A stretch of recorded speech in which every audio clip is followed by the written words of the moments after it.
karena kita mau mengadakan AMA dengan salah satu proyek yang sudah pastinya udah lolos kurasi dari tim Dex Capital, dan menurut kami ini proyek yang sangat-sangat keren ya teman-teman ya. Seperti apa proyeknya nanti sebentar lagi kita akan diskusi banyak dengan CEO-nya langsung sama tim juga. Tapi sebelumnya seperti biasa, sebelum kita mulai acaranya, kita berdoa dulu ya teman-teman ya. Izin Bro Roni, kita berdoa dulu. Ya, semoga acara malam hari ini bisa berjalan dengan sukses dan lancar. Kita berdoa sesuai dengan agama dan keyakinan masing-masing. Berdoa dimulai.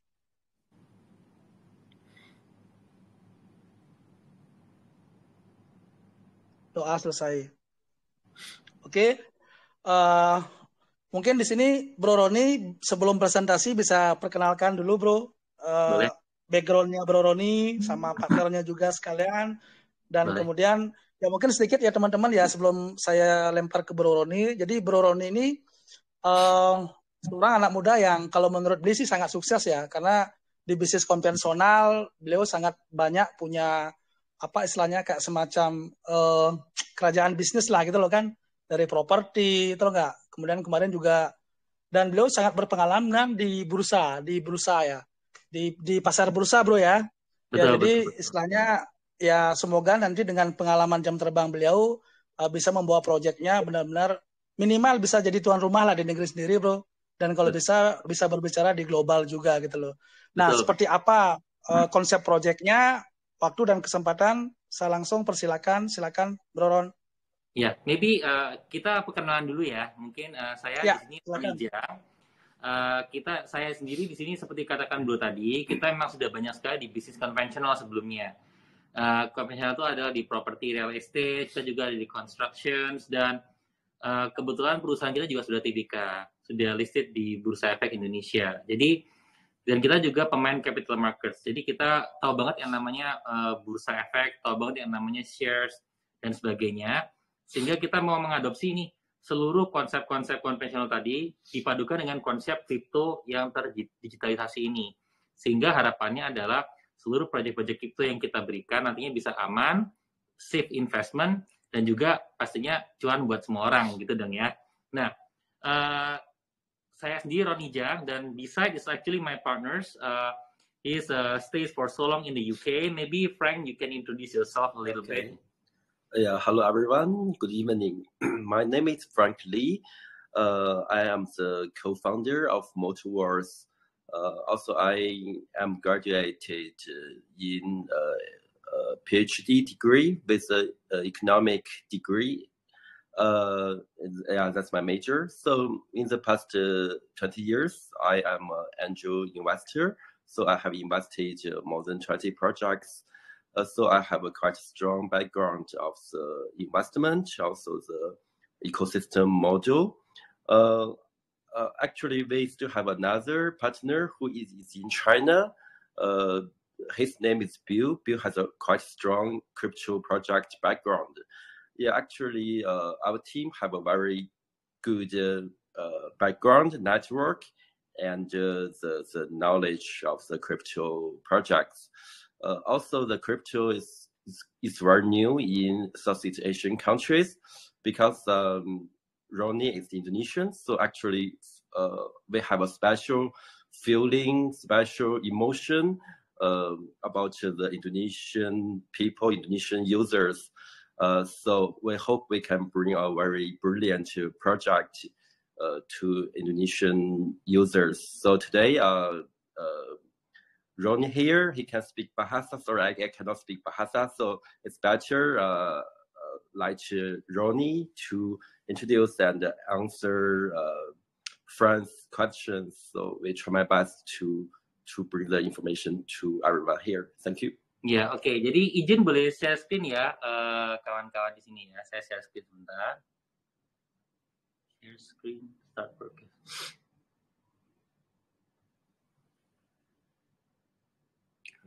Ya, apakah di layar sudah bisa kelihatan ya presentationnya? Sudah. Aman Bro. Aman sudah. Ya, oke. Aman. Oke, jadi mungkin awal-awal gini aja. Jadi kita tahu kan bahwa di Indonesia pastinya banyak dong orang-orang yang berkendara setiap harinya. Dia bisa berkendara motor, berkendara mobil, ataupun berkendara yang lainnya, naik pesawat, mungkin naik sepeda, naik Gojek, naik Grab, dan sebagainya, hampir setiap hari nih. Nah, jadi selama ini, mungkin kalau orang berkendara, kesannya kan selalu, waste my time, saya buang-buang waktu di jalan. Kebanyakan begitu kan ya. Nah, Motoverse konsepnya adalah membuat kita menjadi produktif. Bagaimana supaya orang itu bisa menghasilkan uang pada saat dia berkendara. Gimana sih caranya? Caranya simpel aja. Jadi langkah-langkahnya pertama adalah pertama dengan membeli NFT kita. Jadi sebetulnya Motoverse-nya adalah sebuah aplikasi yang bisa kawan-kawan rekan-rekan download di App Store ataupun di Google Play, di mana nantinya bisa beli NFT-nya nih. Nah, NFT ini tersebut nantinya akan kawan-kawan pakai di dalam aplikasi tersebut.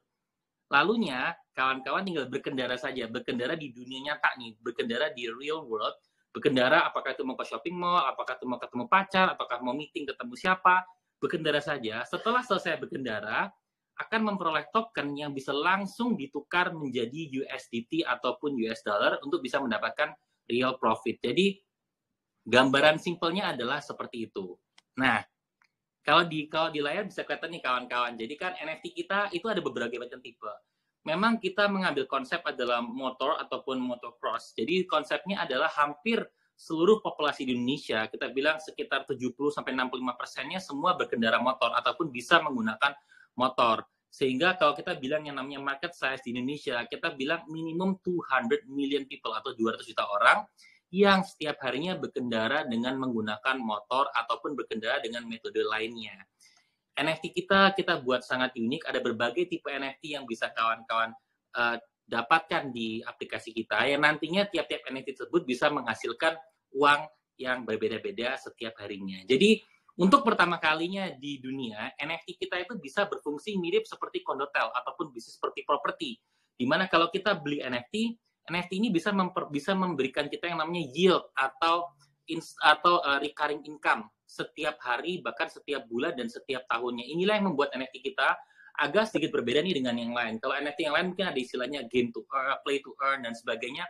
Itu hanya berkecimpung saja di dunia game. Tapi kita betul-betul memastikan kalau ini bisa menjadi aplikasi yang dipakai oleh kawan-kawan setiap harinya on every daily basis gitu ya. Nah, pastinya kalau kita ada yang namanya game, kita kan kepingin yang namanya kalau kawan-kawan berkendara kemana-mana itu menghasilkan uang, tapi kan harus fun begitu ya, harus everything has to be fun gitu loh. Jadi supaya bisa fun di dalam game elements kita itu nantinya akan ada strategi-strateginya nih, bagaimana kawan-kawan bisa berdiskusi bersama, rembuk bareng, bahkan ada perlombaan bersama bagaimana caranya meningkatkan status NFT tersebut sehingga NFT itu akan menjadi mesin pencetak uang yang lebih efisien. Jadi NFT nantinya punya level, NFT nantinya bisa di-upgrade dan sebagainya. Sama seperti kawan-kawan mau upgrade motor ataupun upgrade mobil nih. Semakin di-upgrade tentu saja harga jual berikutnya akan semakin tinggi gitu ya. Nah, nantinya tentu saja karena konsep kita adalah menggabungkan antara dunia digital dengan dunia nyata, sehingga NFT kita itu nantinya pada saat kita dekat dengan area landmark seperti katakanlah kalau kita ngomong Bali lah ya, dekat dengan GWK, mungkin dekat dengan airport, dekat dengan mall Galeria dan sebagainya, nantinya akan airdrop Lucky Box. Ini akan membuat aplikasi kita itu betul-betul bisa terintegrasi dengan berbagai landmark tidak hanya di Bali saja, bahkan bisa di seluruh penjuru dunia, begitu ya. Nah, nantinya kawan-kawan bisa juga coba aplikasi kita, user interface kita bikin sesimpel mungkin. Jadi, kalau kebanyakan games dan sebagainya mungkin hanya bisa run dengan spesifik application atau spesifik handphone ataupun spesifik computers kan ya. Kalau dengan aplikasi kita bahkan dalam tanda kutip handphone jadul aja bisa pakai.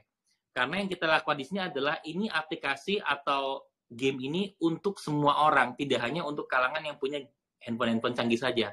Tapi handphone yang biasa saja bisa run this application dengan sangat simple banget ya. Nah, pastikan pertanyaan kawan-kawan adalah, Pak, kalau saya, mungkin jangan Pak kali, panggil Bro aja ya. Bro, kalau misalkan saya ini sudah beli NFT-nya, how can I earn? Gimana caranya saya bisa mendapatkan profit dari game ini?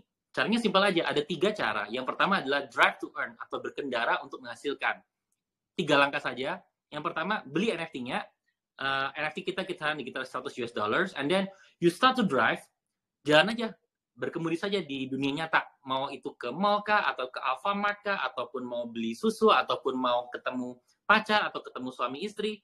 Setelah selesai berkendara, langsung directly bisa ditukar menjadi US dollar. Jadi caranya gampang sekali. Artinya apa kawan-kawan? Potensi hampir seluruh pengemudi Gojek dan Grab ini adalah salah satu user base-nya. Jadi kita bisa bayangkan the size of market yang bisa kita ciptakan di dalam aplikasi ini. Nah, mungkin buat kawan-kawan yang, aduh, kenapa sih kok saya harus beli NFT segala ya? Kalau misalkan saya nggak ada duitnya gimana nih? Oh, tenang aja, kita ada konsepnya rent to earn. Sama kayak seperti di dunia nyata kita mau sewa sepeda. Jadi kalau kawan-kawan ini yang nggak kepingin spend money di NFT-nya, untuk pertama kalinya NFT ini bisa disewakan. Jadi kawan-kawan bisa sewa ke orang yang punya NFT-nya, nanti kawan-kawan tinggal berkendara saja. Setelah berkendara, nanti mendapatkan token yang hasilnya bisa di-sharing langsung dengan si pemilik NFT-nya. Jadi tidak harus beli NFT-nya untuk bisa menghasilkan uang. Tanpa beli NFT-nya pun bisa menghasilkan profit di dalam Motoverse ini. Dan yang cara berikutnya adalah mint to earn. Jadi ingat, NFT kita ini kan seperti properti ya. Kalau kita beli properti, katakanlah kita beli apartemen. Kalau kita renovasi apartemennya, kemudian kita tambahkan fitur-fitur di dalam apartemennya, maka pada saat apartemen itu dijual, harganya pasti lebih tinggi. Hal itu juga kita lakukan di sini. Jadi di dalam NFT kita, nanti ada yang namanya levels. NFT kita bisa kita padukan dengan NFT lain untuk menciptakan NFT yang lebih bagus lagi kualitasnya. Sehingga dari pembelian NFT itu sendiri akan ada potensial untuk capital gain pada saat kawan-kawan menjual NFT ini ke luar. Dan ini bonus nih, cara terakhir untuk mendapatkan profit dari aplikasi ini adalah kalau misalkan kawan-kawan dapat tokennya, kalau tokennya ditahan atau di stake, maka dia akan memperoleh interest rate sekian persen yang pastinya jauh lebih tinggi daripada bunga bank yang bisa langsung kemudian di exchange atau ditukarkan ke US dollars nih.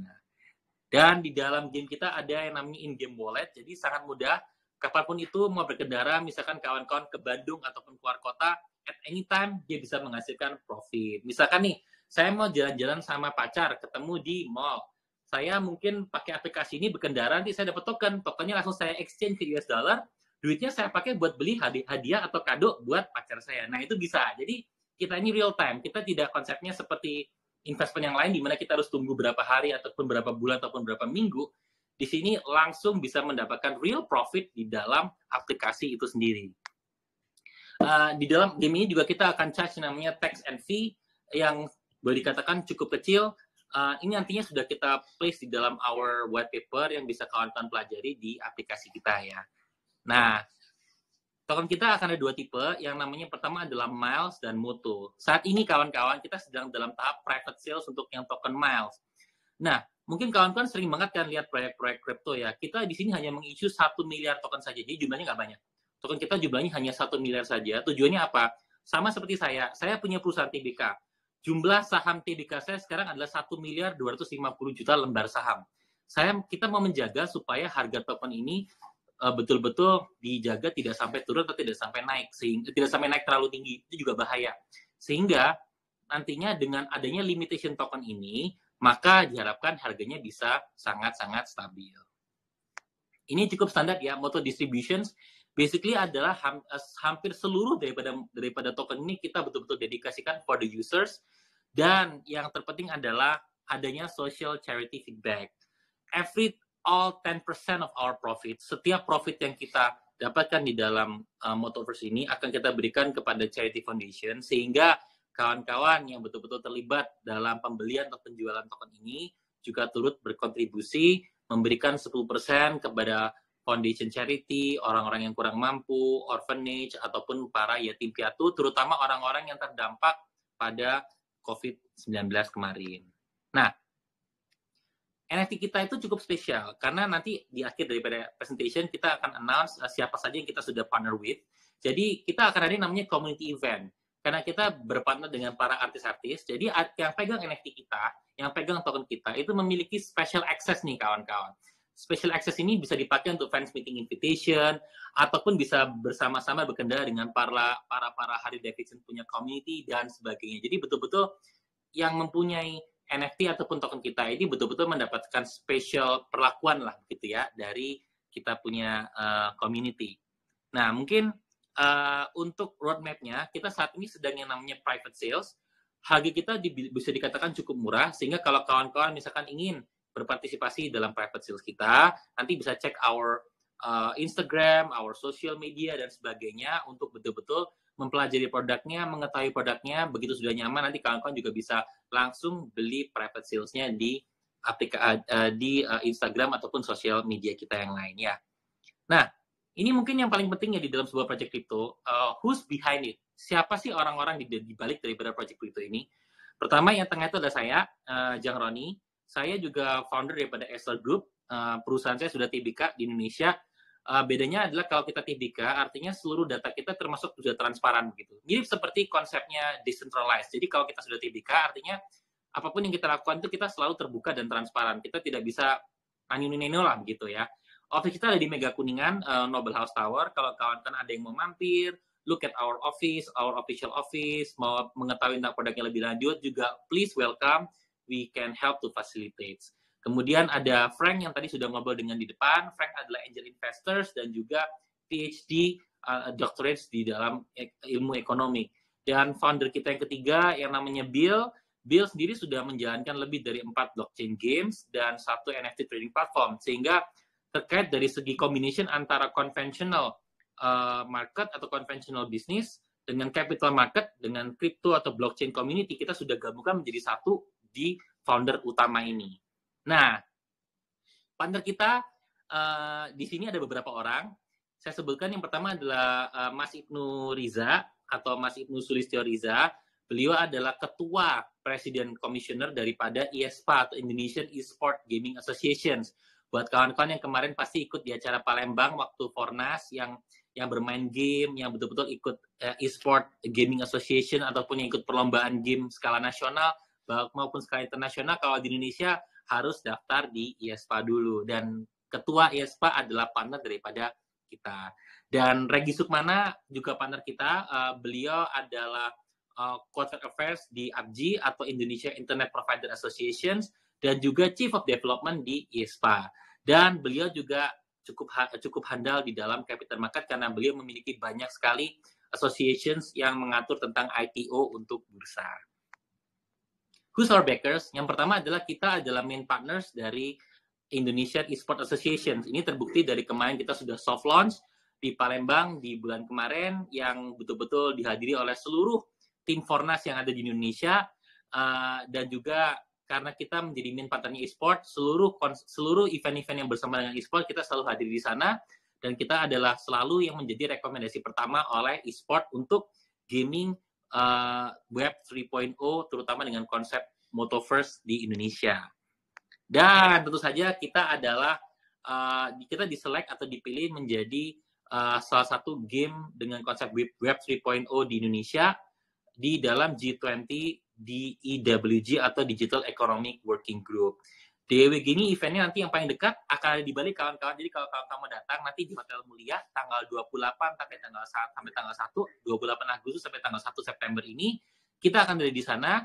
G20 DEWG ini hanya dipilih 20 perusahaan saja. Notabene adalah perusahaan terbesar seperti Facebook atau Meta, Google, CTE, dan juga seluruh unicorn yang ada di Indonesia. Dan kita cukup beruntung bisa dipilih menjadi salah satu 20 perusahaan yang mewakili G20 Indonesia di ajang G20 nantinya di Bali. Dan ini juga salah satu achievement kita, rekan-rekan kawan-kawan. Jadi kita satu-satunya NFT project ataupun crypto project yang sudah di-approve oleh Koperasi EasyCorp, yang sudah di-approve juga oleh OJK Financial Institution. Sehingga orang yang nantinya mau beli NFT kita itu bisa untuk pertama kalinya bisa nyicil lewat koperasi. Ini adalah satu breakthrough pertama, terutama di Indonesia, di mana proyek itu lain biasanya tidak seperti itu, tapi kita selalu menggabungkan antara konsep konvensional dengan konsep digital ini, sehingga kepingin kita apa? Supaya investment kawan-kawan itu betul-betul aman dan nyaman. Jadi dengan backup kita dari EasyCorp, yang kita sudah signing bersama dengan mereka, ini menjadi tonggak pertama proyek kripto di Indonesia yang bisa terfasilitasi oleh Asosiasi Perbankan di Indonesia. Dan juga kemarin kita sudah mengakuisisi Revo, tepatnya di 2 bulan lalu, kita mengakuisisi satu perusahaan yang namanya Revo Driver. Revo Driver ini seperti Gojek, jadi konsepnya adalah mereka cukup berkembang besar di sekitar area pinggiran, terutama di Serpong dan semuanya. Total sudah ada hampir sekitar 100.000 pengemudi yang sudah menggunakan aplikasi Revo Driver. Sehingga proyek kita bukan hanya proyek yang hanya sekedar konsep base saja, tapi kita betul-betul ingin memastikan bahwa community base ataupun marketnya sudah ada. Hal ini kita buktikan dengan mengakuisisi beberapa perusahaan dan juga bekerjasama dengan beberapa financial institution yang sudah ada. Dan tentu saja tidak lengkap namanya kalau sebuah project itu tidak ada backup untuk marketingnya. Kan pasti pada tanya dong, Pak, bolehlah project konsepnya sebagus apapun, tapi kalau tidak ada marketing strategi yang baik, bagaimana cara project ini bisa betul-betul masuk ke market? Oleh karena itulah kita berpartner dengan Reza Arab. Saya yakin, saya rasa kawan-kawan pasti tahu ya siapa itu Reza Arab. Kebetulan si Reza, teman kita, kemarin sempat manggung di Bali. Reza adalah salah satu dari Beat Genius, itu adalah seorang artis Indonesia yang kebetulan juga menjadi juri dari Indonesian Got Talent yang tayang di TV kawan-kawan masing-masing. Jadi Reza ini selain menjadi brand ambassador kita, beliau juga adalah promotor utama kita. Karena Reza tidak hanya masuk sebagai BA saja, dia juga masuk sebagai main promotor ataupun part daripada family Motoverse. Inilah yang membuat kita berbeda dengan brand ambassador lainnya, di mana kalau mungkin proyek-proyek kita lain itu hanya mengengage BA atau brand ambassador. Kalau kita betul-betul mengengage partnership yang deep dengan para selebgram top ini, terutama si Reza ya. Nah, ini kita ada selama masa pre-ICO ini, kita buka harga yang boleh dikatakan sangat murah. Per tokennya hanya 0,008 US dollar saja. Mungkin kalau kawan-kawan bandingkan, kalau saya sebagai pemain capital market, kita harus bandingkan tiga hal. Satu adalah proyek itu sendiri. Kedua, berapa banyak lembar saham sih yang diisukan, dalam hal ini berapa banyak token yang akan diisukan oleh developers. Kalau kita hanya sedikit saja, hanya 1 miliar token saja. Yang ketiga, harganya berapa. Karena dari harga dikalikan dengan total keseluruhan token, dengan potensial konsepnya, itu adalah menjadi total market cap daripada proyek ini. Sehingga kalau membandingkan proyek selalu dengan 3 itu ya. Nah, bisa bayangkan kalau kalian berinvestasi pada saat private sale atau pre-ICO ini, nantinya pada saat ICO minimum keuntungannya sudah hampir sekitar 3 kali lipatnya. Dan pada saat launch keuntungannya bisa hampir sekitar 5 kali lipat daripada pada saat kawan-kawan masuk di masa pre-ICO. Nah, banyak sekali kan yang bilang, wah bro, kalau proyek kripto, kalau proyek seperti ini kan banyak tuh, ada yang bikin game lah dan sebagainya. Tapi biasanya proyeknya naik cepat, turunnya cepat. Kita berbeda. Untuk pertama kalinya di dunia kripto, di dalam NFT ini kita padukan dengan yang namanya algoritma RIMA atau Risk Mitigation Algorithm. Apa itu RIMA? Jadi algoritma ini adalah algoritma artificial intelligence yang ada di dalam aplikasi kita, di mana nantinya dia akan terus mengupdate seluruh atribut yang ada di dalam NFT tersebut untuk memastikan bahwa jangan sampai kebanyakan user atau terlalu boros untuk sell tokennya. Jadi kita ada konsep yang namanya ini kalau di bursa itu risk mitigation. Jadi kita betul-betul pakai pertama kalinya konsep bursa efek kita masukkan ke dalam NFT-nya. Ini adalah algoritma yang kita masukkan di dalam NFT-nya sehingga NFT ini tidak hanya sekedar digital certificate. NFT ini cukup pintar untuk mengetahui kapan when the market is up and when the market is down. Inilah yang membedakan kita dengan proyek-proyek NFT lainnya dengan adanya algoritma khusus ini. Ini tadi udah dijelaskan ya. Nah, lalu mungkin kawan-kawan tanyakan, wah biasanya proyek kripto ini hanya sekedar proyek bikin saja nih, mungkin cuma mau take money quick dan sebagainya. Di sini kita ada yang kita buat yang namanya very detailed financial projections. Jadi kalau konsepnya begini, pada saat developer make money, then that is when also the user make money. Kita memastikan bahwa di dalam financial projection ini, bahwa liquidity coverage-nya harus selalu mencapai di atas 100%. Jadi ini sebetulnya kalau kawan-kawan boleh lihat ya di angka warna kuning itu bagaimana cara kita menjaga liquidity coverage per tahunnya di atas 100% adalah dengan financial projection yang betul-betul kita ukur, kita terarah, bahkan usernya pun akan kita batasi. Kita juga nggak boleh terlalu banyak user, kita juga nggak boleh terlalu sedikit user. Jadi in a controlled environment, that is when a project is safe. Kita juga nggak kepingin project itu sampai membludak, banyak sekali yang masuk sehingga nanti tidak terkontrol. Itulah yang menyebabkan banyak proyek-proyek gagal. Oleh karena itu, kita lakukan sebaliknya. From day one, kita kontrol minimum projection of 5 years, minimum harga tokennya always naik. Harga token yang paling atas ya. Ini yang membedakan kita juga dengan proyek-proyek itu lain. We have a very strong financial background. Oleh karena itu, you want to make sure every single cent in and out of this project is accounted for. Nah, ini adalah estimated asset value pada saat kawan-kawan beli tokennya pada saat private sales, dan pada saat kawan-kawan betul-betul jual tokennya pada saat nantinya launch ataupun after launch. Jadi capital gain-nya akan didapatkan mulai dari 2,5 kali, 5 kali, 25 kali, sampai bahkan 105 kali. Ya. Jadi mungkin kira-kira itu kawan-kawan. Basically yang mau kita buat di sini adalah tidak hanya sebuah game. Game ini boleh dikatakan seperti pasangan hidup rekan-rekan yang ada di dalam handphone. Setiap kali kawan-kawan berkendara, pergi kemanapun saja, selalu bawa aplikasi ini, dinyalakan dan dipakai, memperoleh profit sehingga every single person di Indonesia bisa menjadi produktif. Oleh karena itu kita yakin our user base will be large. Kita sudah memiliki foundation yang cukup kuat. Kita sudah bekerja sama dengan financial institution yang kuat. Kita bekerja sama dengan tim marketing yang kuat juga. Harapannya rekan-rekan di sini juga bisa menjadi bagian daripada Motoverse, memperoleh keuntungan yang besar karena masuk di awal. Dan apapun pertanyaan kawan-kawan yang ada pada malam ini akan coba saya jawab semaksimal mungkin. Kira-kira seperti itu. Terima kasih untuk waktunya ya. Oke, thank you. Terima kasih banyak Bro Ron. Wah, ini detail banget loh presentasinya Bro. Malah lebih detail daripada kemarin kurasi nih. Jadi kayaknya teman-teman pada bingung juga nih. Tinggal pengen invest aja di sini Bro. Cuma di sini menariknya gini Bro. Sedikit ya sebelum beli lempar ke teman-teman. Kan kita semua tahu bahwasanya sekarang kan untuk project crypto di Indonesia itu kan istilahnya gimana ya, stigma negatifnya kan sangat kental sekali Bro, betul nggak Bro? Nah, betul. Kira-kira gimana caranya untuk memenangkan hati para investor tuh Bro? Karena ya yang namanya investor kan ngomongnya kan ya paling yang namanya project cuman ya, bagus di awal aja, setelah itu mundur tanpa berita, tuh nggak Bro? Nah, cuman kalau di sini yang beli lihat di Motoverse ini kan Bro sudah bangun fundamentalnya, kayak aplikasinya sudah ready, terus usernya segala macam sudah tertarget loh. Beda dengan project-project yang akan coming soon kan seperti itu. Betul nggak? Nah, kalau Bro sendiri sejauh mana nih optimisme seorang Bro Ron terhadap project ini bisa running, bisa jalan Bro? Iya, oke. Sebetulnya it's a very good question ya. Jadi pertama begini, kita kan melihat project itu ada yang namanya risiko gitu ya. Jadi kalau kita sebagai investor, saya sendiri kan investor, Frank sendiri juga adalah angel investor. Kita sama-sama lah dengan rekan-rekan sebagai investor. Pada saat kita mau invest in something, kita melihat resikonya. Orang kan pada bilang high risk high gain ya. Menurut saya itu agak sedikit salah. Don't invest in that type of investment. Jangan gitu. Karena kebanyakan pasti akan flop-nya. Tapi pada saat kita investasi, kita tuh lebih baik bikin checklist. Checklist ini adalah apakah proyek ini pertama background-nya gimana, foundernya siapa aja. Kebanyakan proyek itu adalah foundernya itu satu orang yang nggak jelas, kemudian orang yang dicari juga susah, gitu kan ya. Kalau kita sendiri di sini, we are open for anyone mau datang ke office kita offline, juga kita welcome banget.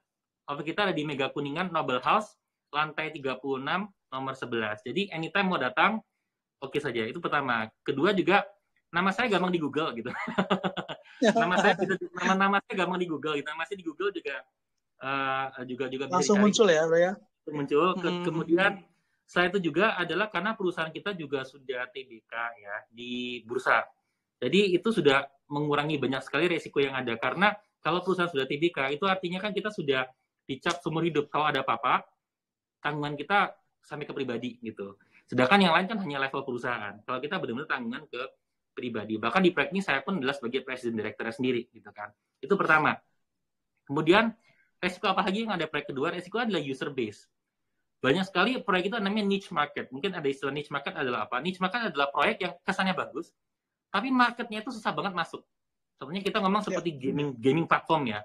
Gaming platformnya kelihatan nih, millennial generation dan sebagainya. Tapi menurut saya, market yang bagus itu adalah market yang betul-betul bisa memakai, bukan aplikasi, memakai barang ini setiap hari. Kalau kita ngomong aja deh, kita open aja ya, Gojek. Why? Kenapa Gojek bisa betul-betul berkembang? Karena dia aplikasinya dipakai orang sehari-hari. Grab, kenapa bisa berkembang? Kenapa Tokopedia bisa? Kenapa bisa? Karena apa? Mereka aplikasi yang betul-betul kayak dompet sendiri, itu dipakai sehari-hari. Jadi user base-nya adalah sangat lebar sekali, tidak niche market, tapi betul-betul melebar, hampir semua orang bisa. Nah, kalau kawan-kawan tadi perhatikan presentasi kita, sebetulnya yang kita create itu mirip seperti yang namanya blockchain Gojek. Token kita ke depannya, itu supaya token itu bisa value-nya naik, token kita juga akan kita pakai nantinya untuk misalkan kawan-kawan kalau berkendara ke hotel atau berkendara ke Bali atau ke kota lain, nantinya token kita dipakai untuk diskon hotel, diskon untuk pesawat. Jadi token ini masih juga berhubungan dengan namanya berkendara tadi. Jadi berkendara ataupun traveling, pariwisata apapun itu bisa untuk nanti, karena kita ada Revo ya, kita kan sudah mengakuisisi Revo, itu kan sebetulnya Gojek, Revo itu adalah Gojek lokal. Jadi aplikasi kita itu nantinya juga akan terpakai tokennya untuk kawan-kawan mungkin beli roti ataupun beli makanan lewat aplikasi Revo ini. Itulah yang membedakan kita dengan Cryptoland, bahwa we are more than just online things. Kita memadukan antara online dengan real world nih. Jadi itulah yang membuat proyek itu sukses. Kalau hanya purely online, purely in the digital platform, menurut saya itu akan ada deadline-nya, akan ada come to the point, it burst, itu selesai gitu. Kalau ini kan kita enggak. Ini kita betul-betul mau bikin namanya everything yang kawan-kawan pakai sekarang, Gojek, Tokopedia, apapun itu, kita blockchain-kan jadi satu paket yang namanya Motoverse. Jadi itu adalah market base kita yang cukup kuat. Yang ketiga, apa sih proyek bagusnya kalau nggak ada marketing yang kuat? Ya. Kenapa sih Reza mau bareng dengan kita? Karena kita Reza itu bukan brand ambassador saja. Dia itu kan Chief Brand Officer. Kalau Chief Brand Officer artinya dia masuk di dalam infrastruktur kita. Dia tuh udah family Motoverse secara tidak langsung. Ya, karena kenapa Reza sendiri mau? Itu artinya adalah dia memiliki keyakinan kalau this project is very good, I love it, I want to come in, I will join. Jadi kita jadi Reza masuk bukan hanya sebagai monetary value saja, tapi dia melihat ini project can make me bigger, can make me big. Jadi promotornya sendiri itu sudah terengage dengan kita. Kalau Rezanya saja sudah terengage, apalagi followernya Reza. Begitu ya. Reza sendiri kan cukup terkenal lah ya dengan kalangan para anak-anak muda. Kenapa sih kita targetnya kok pakai Reza, kok bukan pakai notabene orang-orang yang lebih ke business profile? Karena konsep kita adalah aplikasi ini for all, for every Indonesian people. Kita nggak kepingin yang pakai ini cuma pemain kripto saja. Jadi kawan-kawan bisa ekspektasikan bahwa yang pakai aplikasi ini adalah seluruh orang Indonesia yang betul-betul setiap hari pakai berkendara ataupun kemana-mana. Begitu. Jadi itu yang dari segi marketing adalah kita make sure kalau marketing kita juga cukup strong. Jadi menurut saya konsep investment adalah kita checklist mitigation 3 tadi. Kalau 3 sudah tercek, artinya it's a low risk investment. Nggak ada di dunianya namanya investment tidak risiko, itu nggak ada. Yang ada cuma deposito bank. Tapi itu pun harus cash basis. Ya, jadi pasti ada risiko. Kita harus tahu. Tapi don't do high risk high gain. Tapi checklist all the risk yang menurut kawan-kawan tepat, udah nyaman, then you invest. Kira-kira begitu. Oke, thank you bro. Wah, ini malah makin dapat insight baru nih bro.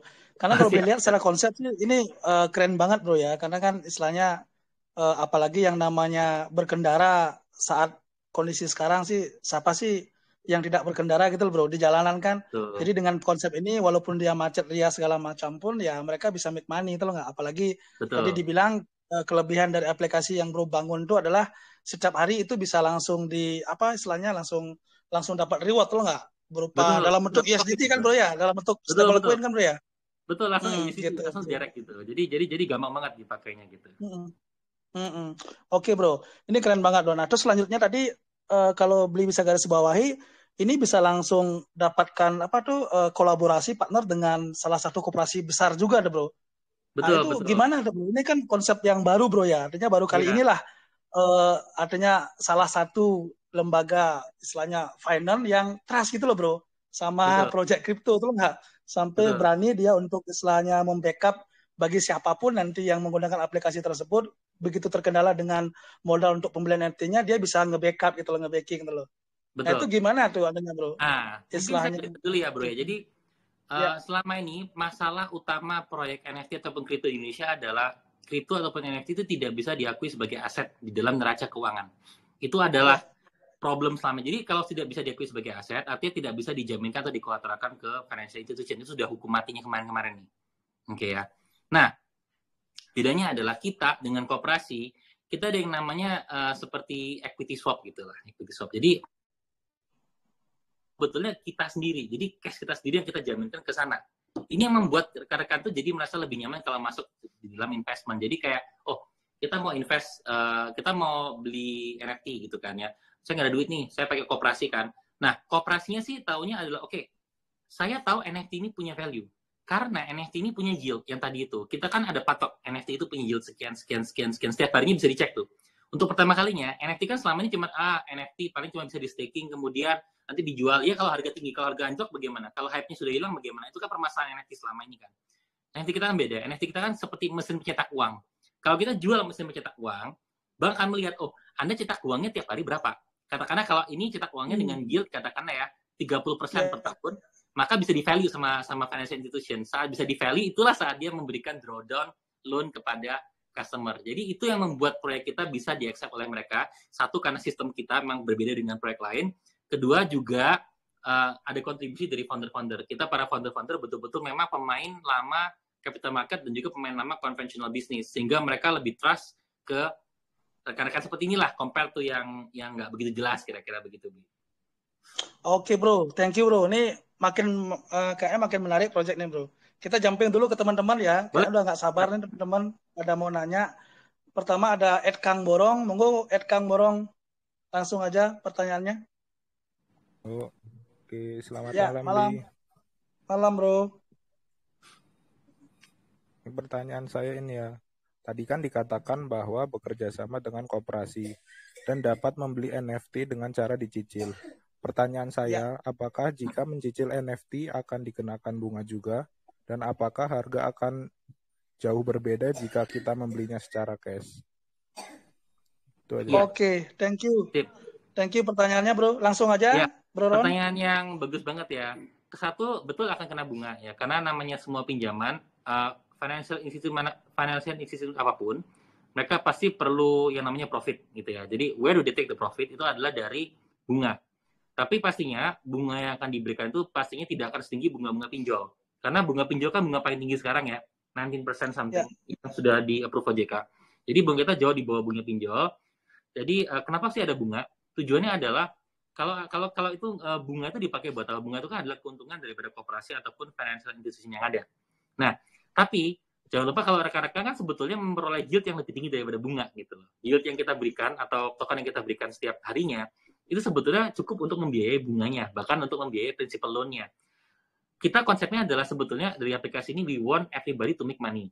Tujuannya adalah kita kan kenapa kita bikin tokennya nggak banyak sih? Kalau proyek lain kan token sebanyak-banyaknya supaya pada saat market value-nya tinggi, pada saat kita jual, developer jual, maka memperoleh untung besar. Kita nggak. Kenapa cuma 1 miliar? Tujuannya itu, we want the user to make money. Pada saat user make money, that is when we make money. Jadi kita make money-nya setelah user. Bahkan dari developer sendiri, lock-up period-nya jauh lebih panjang daripada user itu sendiri untuk terkaitnya lock-up period daripada developers. Jadi kita ingin memastikan user yang penting make money dulu, bukan developer. Kalau kita kepinginnya build community, our target itu bukan mau make money. Our target adalah build community. Pada saat kita punya community yang banyak, dengan aplikasi kita yang dipakai sehari-hari, make money-nya udah menjadi barang yang second, karena itu sudah pasti make money gitu. Tapi yang pertama adalah we build community, kira-kira begitu. Build community. Oke, mantap. Gimana Bro Daun, bisa menjawab? Oke, terima kasih ya. Thank you nih bro. Thank you. Sama-sama, thank you. Oke, selanjutnya ada Bro Teddy Anugrah, monggo bro. Halo Bro Teddy. Halo, selamat malam semua. Malam. Bang, tadi itu kan kita NFT dapat incentive token ya? Betul. Jadi hitungannya itu per kilometer atau bagaimana Bang? Nah, jadi begini, itu pertanyaan yang bagus sekali ya. Jadi konsep kita adalah kita hitung dari speed, kecepatan, dan juga distance lah, kilometer. Karena kilometer dengan waktu kan sama dengan kecepatannya. Nah, kita juga nggak pengen orang nanti pakai aplikasi ini malah kebut-kebutan, kita juga nggak pengen gitu. Jadi kita ada yang namanya optimum speed. Optimum speed itu nantinya adalah kalau pada saat kawan-kawan mencapai speed sekian, speed yang dalam tanda kutip adalah aman di jalan berkendara, maka nantinya tentu saja itu akan peroleh token. Tujuannya juga adalah supaya memastikan kalau orang jangan sampai kebut-kebutan ya, kita mengajarin orang, kalau nyetir motor, jangan sampai terlalu ngebut-ngebut ya, reach this optimum speed, supaya berkendara nyaman buat semua orang, sehingga bisa memperoleh token yang lebih produktif. Kira-kira begitu. Jadi dia gain profitnya dari optimum speed. Saat kita mencapai optimum speed yang diinginkan, katakanlah antara 5 sampai 60 km per jam, selama mencapai itu, dia akan menghasilkan token gitu.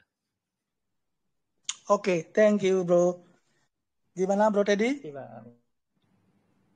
Ya, terima kasih. Aman juga. Thank you bro Teddy.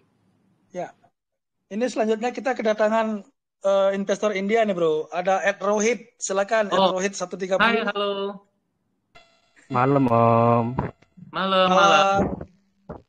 Ini Om, kan jika beli private sale itu kan pas launch harganya sudah kali 5 ya dari harga private sale. Nah, betul. Orang yang beli pas launch ini kan bisa dibilang harganya tinggi. Jadi ajang take profit dari orang private sale sama pre-sale.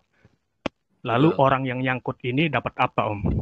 Apakah tokennya bisa menghasilkan walaupun nilainya turun Om? Jadi begini, di dalam vesting plan kita, pada saat kita melakukan yang namanya pembelian private sales itu kan ada vesting period ya. Vesting period yang kita set itu adalah 20 untuk 20% kali 5 untuk masa kalau dia beli di private sales. Tujuannya adalah apa? Kita juga nggak kepingin kalau semuanya itu all exit at one time. Itu kita juga pasti jaga. Nah, tapi minimumnya adalah kita jaga adalah pada saat launch, artinya kan dia sudah regain capital balik atau sudah break even. Itu kan yang bisa dipegang. Karena dengan konsep vesting 20% tadi, gitu kan. Kalau konsep kita adalah kita cuma kepingin ambil cash sebanyak-banyaknya, kemudian exit pada saat launch, kemudian harganya jatuh, kita tidak akan mungkin bikin sistem seperti itu. Nah, itu satu. Kedua, apa sih yang membuat harga itu jatuh? Yang membuat harga itu jatuh kan ada yang namanya tadi liquidity itu kan, liquidity yang tidak terhandle untuk orang yang pada sell. Itu yang jadi masalah harga jatuh. Nah, untuk menjaga itu, di dalam kita punya financial projection, ada sebanyak profit sebesar 35% yang kita kembalikan lagi ke liquidity pada saat setelah launch. Jadi, profit kita pun kita balikin lagi ke liquidity di dalam our financial business plan-nya. Ini yang membuat harga token itu juga nantinya bisa menjadi stabil. Tujuannya adalah supaya ada kepercayaan nih dari para orang yang handle token ini. Ya. Kedua adalah kebanyakan proyek itu harga jatuh adalah tokennya nggak kepake. They don't use the token at all. Karena token itu just orang ngomongnya ICO hunter lah. Kalau di bursa namanya IPO hunter, nih istilahnya ICO hunter. Yang beli cuman exit pada saat launch atau pada saat IPO atau pada saat launch day one. Nah, kita konsepnya kan bukan seperti itu. Konsep kita di sini adalah supaya token ini terpakai terus. Kenapa terpakai? Kita ada Revo. Yang membedakan kita adalah kita punya aplikasi namanya Revo. Revo ini dipakai sehari-hari juga buat orang berkendara. Kalau mau ke kampus atau ke sekolah atau ke kantor, orang kan juga perlu naik kendaraan. Perlu sewa seperti Gojek lah. Tapi yang di lokal gitu ya. Gojek kan hanya besar di kota besar. Karena ada itu, jadi token itu pasti akan terpakai terus. Sehingga chance untuk dia harganya jatuh akan lebih kecil dibandingkan dengan project lain yang dia tidak mempunyai foundation yang seperti itu. Yang tidak dipakai di dunia nyata. Project kita cukup yakin harga tokennya bisa stabil ataupun naik. Karena project kita tuh dipakai tokennya di dunia nyata. Itu yang membedakan kita dengan project-project lain yang hanya terpakai di dalam dunia digital saja. Dan terpakai di dunia nyata itu adalah terpakai dalam hal kebutuhan sehari-hari. Ini yang paling penting. Pada saat kita betul-betul bikin market komoditi, we create commodity market sebetulnya ini kan. Barang kita ini untuk komoditas, ataupun masyarakat yang biasa sehari-hari pakai. Itulah yang membuat token kita itu betul-betul bervalue sekali. Dan jumlahnya terbatas, cuma 1 miliar token saja, nggak banyak. Di dunia bursa, 1 miliar saham itu sudah paling kecil, sudah nggak ada lagi yang lebih kecil 1 miliar saham. Kira-kira. Mungkin jawabannya seperti itu. Thank you banget, thank you so much bro. Ya, terima kasih. Gimana Om Rohit? Sudah bisa menjawab? Begini Om, itu kan misalkan nilainya turun, itu tokennya bisa buat pembayaran di dunia nyata ya. Nah, sedangkan di Indonesia sendiri, regulasinya belum memungkinkan Om. Itu bagaimana Om? Begini. Kalau kita ngomong kata-kata regulasi, sebetulnya nih bro, kita kalau pakai voucher, pernah pakai voucher kan ya? Voucher apapun itu. Voucher itu sebetulnya adalah dalam tanda kutip, unquote itu token. Artinya apa? Ada di dalam ini kita buka saja ya, dalam kerjasama antara developer dengan vendors. Kita akan bilang ke vendors, ataupun katakanlah ke hotel X gitu ya. Kita bilang ke hotel X, Pak, we have potential market to bring to you. Kita ada potential market, katakanlah, kita bisa increase your occupancy 5%. Dari increase your occupancy 5%, of course kamu, oke dong untuk let go your 5% profit atau 3% profit karena GOP hotel kan 40%. Kita orang properti, bro. Jadi kalau you let go 5% tapi gain 5% revenue, mereka pasti mau. Yang mereka gain 5% revenue, yang mereka lost 5% revenue itu lah yang kita kembalikan jadi token. Sebetulnya sama kayak voucher. Regulasinya apakah sudah ada? Regulasinya ada. Mekanismenya saja bukan dalam konsep nanti di dalam invoice tertulis berapa, tapi akan ada potongan gitu. Jadi konsepnya seperti potongan-potongan dan potongan. Kayak kita beli pakai voucher. Konsepnya seperti itu gitu. Oke, nangkep. Iya. Thank you ini bro. It's a very very good question. I love it. It's very keren good. Ya. Love it. Oke. Mungkin bisa di-spill sedikit juga bro. Katanya beli dengar kan Bro Roni kan mau bakal ada planning kolaborasi dengan Gojek maupun dengan Grab bro. Untuk biar bisa pakai aplikasi ini gimana bro? Ya ini sebetulnya belum terdisclose ya, karena kita nggak enak kan kalau kita ngomong terlalu banyak. Tapi pas snippet saja ya, hanya sedikit spoiler saja. Ya sedikit aja nggak apa-apa bro. Banyak sekali komunitas Gojek, terutama yang baju hijau ya. Mungkin ngomongnya baju hijau aja deh, baju hijau. Sudah come to kita, karena masalah kan cuma satu ya. Jadi kalangan ini mereka butuh yang namanya an extra income gitu loh kepada pengemudi Gojek ini. Notabene kan mereka charge dari Gojek sendiri kan charge cukup tinggi lah ya untuk commission mereka ke arah Gojek cukup tinggi. Itu pertama. Kedua adalah Pak Gojek sendiri ini sudah bersama-sama dengan kita juga. Kita sebelahan nanti pada saat G20 sebetulnya sebelahnya mereka. Jadi sedikit snippet aja, sedikit spoiler aja. Nanti kalau kawan-kawan datang nih. Bukan seberang bro, samping-sampingan bro. Samping-sampingan kita samping-sampingan sebetulnya sama mereka. Jadi buat kawan-kawan yang kepingin lihat, ngobrol-ngobrol, kita sama Gojek, nanti di Mulia acaranya. Jadi saya nggak bisa ngomong terlalu banyak, karena memang kita biasanya sih selalu announce officially, tapi intinya adalah this community Gojek, itu beberapa sudah engage dengan kita. Saya nggak bilang dengan community siapa, tapi this Gojek community kan mereka banyak sekali ya. Terutama Jakarta, dari grup Jakarta, kita ngomong kota besar, sudah engage dengan kita, sudah ada pengertian bersama bahwa mereka mau pakai nih aplikasinya. Nah, pada saat mereka pakai ini, kita kepingin surprise gitu aja, terutama pada saat launch date-nya. Tujuannya apa? Kita kepingin pada saat launch date itu ada kick-nya nih, sehingga kawan-kawan bisa lebih nyaman lagi menikmatin capital gain-nya pada saat launch. Kira-kira gitu nih. Oke, terima kasih bro, spill-nya meski sedikit, tapi sangat menggigit nih. Yeah. Tapi sebelum lanjut, saya mau nyapa dulu brother saya nih. Halo Bro Regi, thank you bro, sudah hadir bro. Ya, halo. Ya Bro Regi. Ya mungkin just info ya, buat Lex Lapar ya, ini Bro Regi ini, nih, chip CMO-nya ya, chip marketingnya ya. Yeah. Bro Regi ini jago banget ya, relasi networking-nya itu keren banget bro.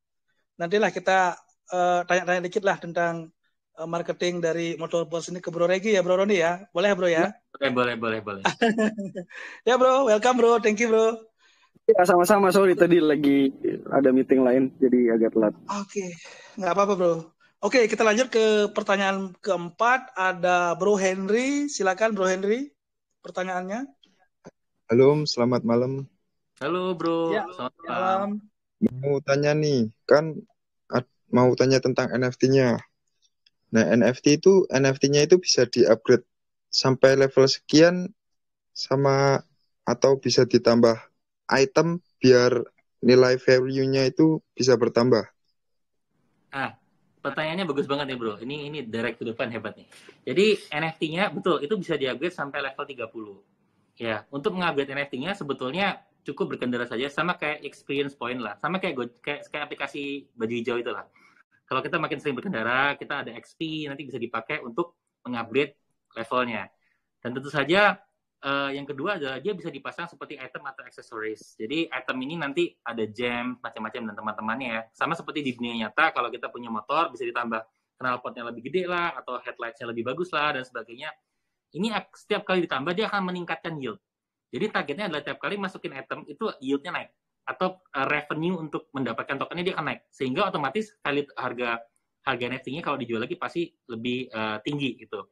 Nah, tapi dan juga kalau untuk memperoleh item-item ini biasanya kita akan rekomen ke arah landmark nih, misalkan kalau ke GGWK lah atau ke tempat-tempat terkenal di Bali lah, ini akan membuat nantinya chance untuk mendapatkan item-item langka tersebut bisa menjadi lebih tinggi.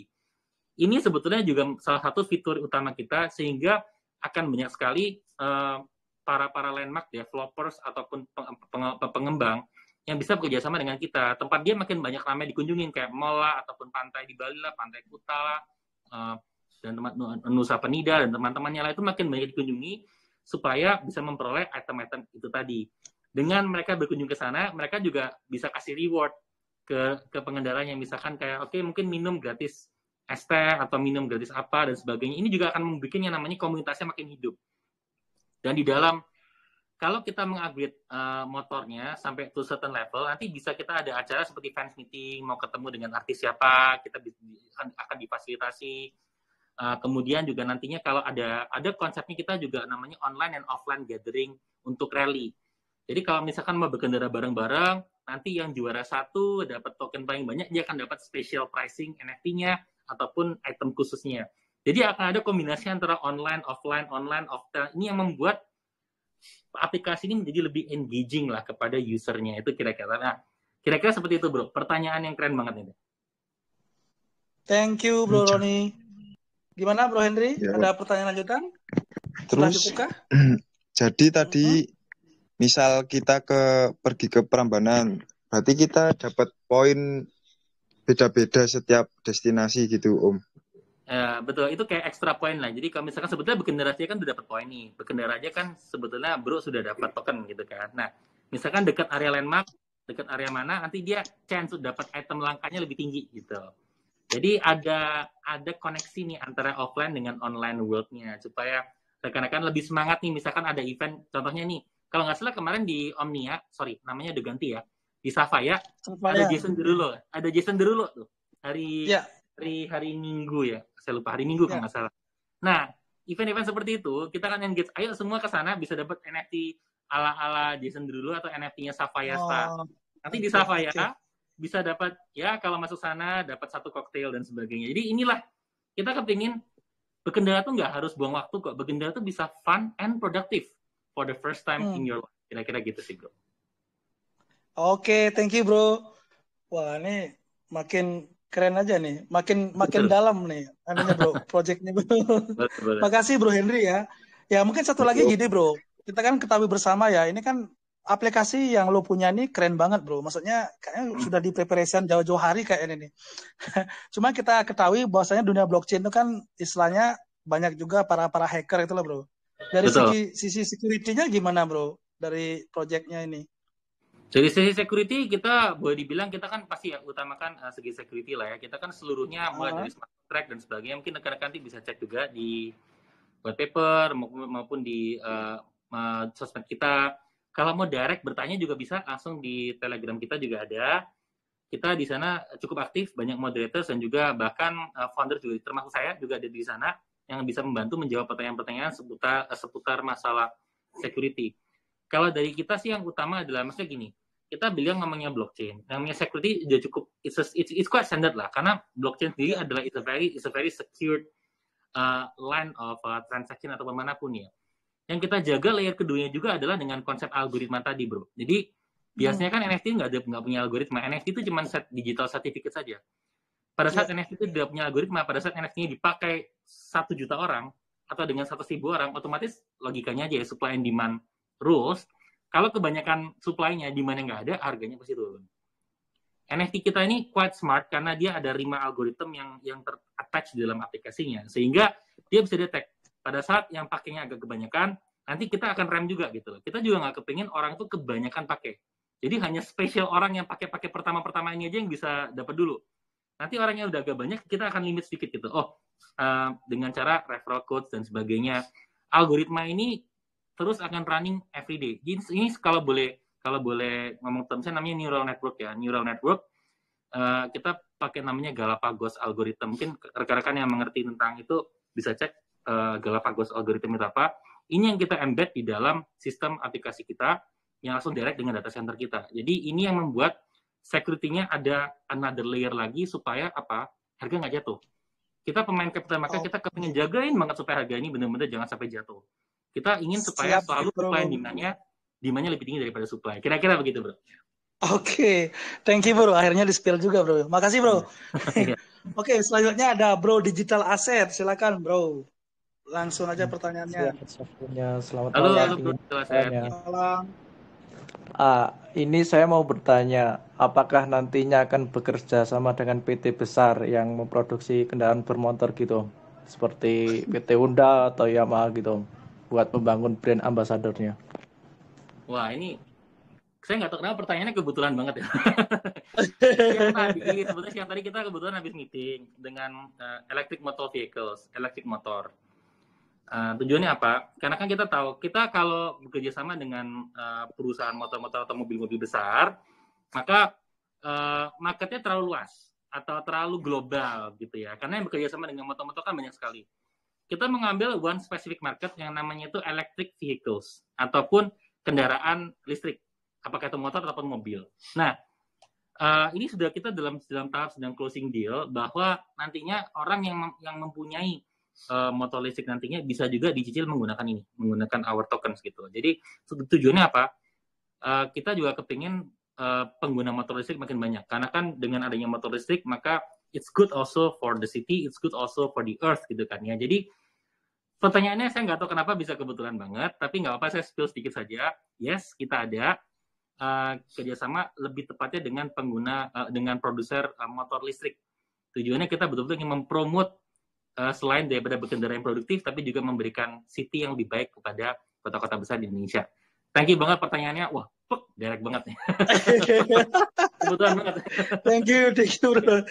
Ya karena gitu bro, kalau di Dex Capital tuh ya pasti bro harus wajib dari project tuh spill yang belum pernah disonding gitu loh. Ya, boleh. Oke, gimana bro Digital? Bisa menjawab ya? Ini spesial loh. Langsung di. Terima kasih. Oh mungkin ini kan itu buat tokennya kan bisa buat apa? Untuk pembayaran ya. Itu apakah sebagai voucher apa istilahnya? Shopping voucher ya? Gitu Om. Iya. Kalau kita ngomong konsep legality-nya, dia mirip seperti vouchers. Jadi dia seperti ada diskon lah, kan voucher kan seperti diskonnya. Jadi pada saat tokennya misalkan kan di dalam aplikasinya akan ada, kita ada di posisinya ada di sini, karena kan ada tracking GPS tuh. Jadi pada saat posisi di sana, nanti dia bisa detect, ada voucher ini nih yang sebetulnya paling dekat bisa dipakai. Nanti biasanya sih vouchernya paling gampang buy one get one, atau misalkan sudah spend NFT level tinggi, dia bisa free apa. Mungkin rekan-rekan pernah pakai ini kali ya, Starbucks Card ya. Kalau yang punya Starbucks Card kan pasti doyan banget tuh. Itu Starbucks Card-nya dipakai terusan biar dapat kopi. Saya minimum pakai 2 minggu sekali pasti dapat kopi gratis 1 tuh. Jadi mirip kayak gitulah. Tujuannya adalah supaya kepake tokennya. Itulah kenapa kita mau build sistem yang cukup kompleks dan cukup lebar, tapi untuk semua orang supaya tokennya terpakai untuk daily activity. The token become commodity. Itu yang penting buat kita. Oke, thank you Bro Roni. Ya, makasih ya Bro Digital Asset. Pertanyaannya Thank you, Bro Digital Asset. Sangat kebetulan sekali. Luar biasa. Oke, selanjutnya ada Bro Ricky. Silakan Bro Ricky MP. Iya. Oke, pertanyaan langsung saya. Aja, Bro. Halo Bro Ricky. Okay. Bagi user yang tidak menggunakan kendaraan motor atau tidak punya motor, tapi tertarik berinvestasi di project Motoverse, apakah ada keuntungan lain jika hanya hold NFT atau beli token Motoverse? Terima kasih. Pertanyaan bagus nih. Nah, tadi kan saya sempat info ya, Bro ya, kalau ada konsep rental nih. Sebetulnya kenapa sih ada konsep rental? Kita ingin buat seluruh masyarakat Indonesia bisa menjadi investor gitu ya. Caranya gampang. Kalau Bro punya NFT tapi nggak berkendara, nggak misalkan hari ini wah lagi sakit nih di rumah nggak enak badan, mau tidur aja di rumah deh. Tapi temannya sebelah bilang, Bro besok gue ke Bandung ya. Bro sewa NFT gue aja nih, gue ada NFT sewa aja. Jadi kalau pergi ke Bandung nanti gue dapat tokennya juga, biarpun saya hanya duduk di rumah nonton Netflix gitu ya. Jadi itu benar banget Bro. Jadi tokennya keuntungannya adalah selain daripada kalau punya NFT-nya, beli NFT-nya tapi nggak bisa berkendara, diam saja NFT-nya bisa disewakan ke teman ataupun siapapun di dalam marketplace kita. Itu bisa nama penyewaan motor NFT dalam tanda kutip gitu ya. Motornya kan digital. Jadi keuntungannya adalah motor itu sendiri juga bisa menjadi kayak sama seperti Bro Ricky beli kondotel kayak properti. Beli kondotel, nanti kondotel itu kan disewakan, atau beli apartemen disewakan, sama aja, dia pun nggak pakai apartemennya. Satu. Yang kedua, keuntungan yang kalau sebagai investor, kalau dia jadi begini, kita kan kepingin investor ini kalau pegang tokennya itu makin lama makin langka gitu, makin dipakai orang. Kenapa jumlahnya hanya 1 miliar? Kenapa kok kita setiap launching, setiap fase itu kita kepingin ada peningkatan-peningkatan seperti yang saya ceritakan tadi, dipakai buat ini, dipakai buat ini. Kita sekarang sudah tahap ini, kita sudah ada revo dan sebagainya, itu supaya kalau kawan-kawan pegang tokennya sekarang, 5 bulan lagi, dia semakin banyak terpakai. Logikanya adalah dengan supply yang sama, demand-nya makin banyak, kita generate demand terus, apalagi dengan market kita yang dengan Reza, pasti kan harganya naik gitu. Itu hukum ekonomi gitu kan. Jadi dari dua hal tadi, saya sebagai investor dan Frank sebagai angel investor juga cukup untuk menggelitik kita punya sense bahwa this is a good investment. Gitu. Oke, makasih Bro Roni. Gimana Bro Ricky? Bisa menjawab Bro? Bisa, makasih, mantap nih. Thank you. Ya, sama-sama. Jadi nanti untuk beli NFT-nya nggak hanya satu Bro. Kalau lo misalnya punya budget, beli 10, beli 50, bisa lo sewain juga.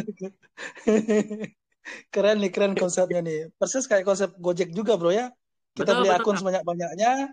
Nanti semakin ketika aplikasi ini semakin hype, otomatis value harganya juga naik nanti Bro kan gitu Bro ya. Betul.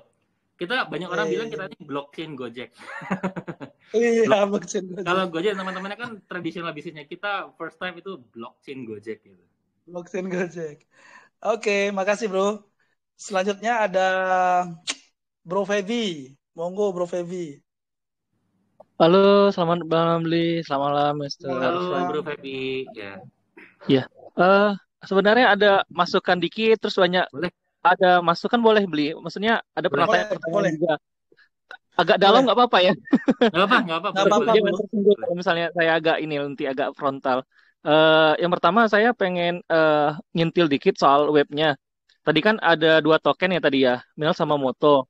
Mungkin agak diperbaiki dulu di sana untuk isinya karena dua-duanya mile itu tadi tuh di webnya. Oh, dua-duanya boleh.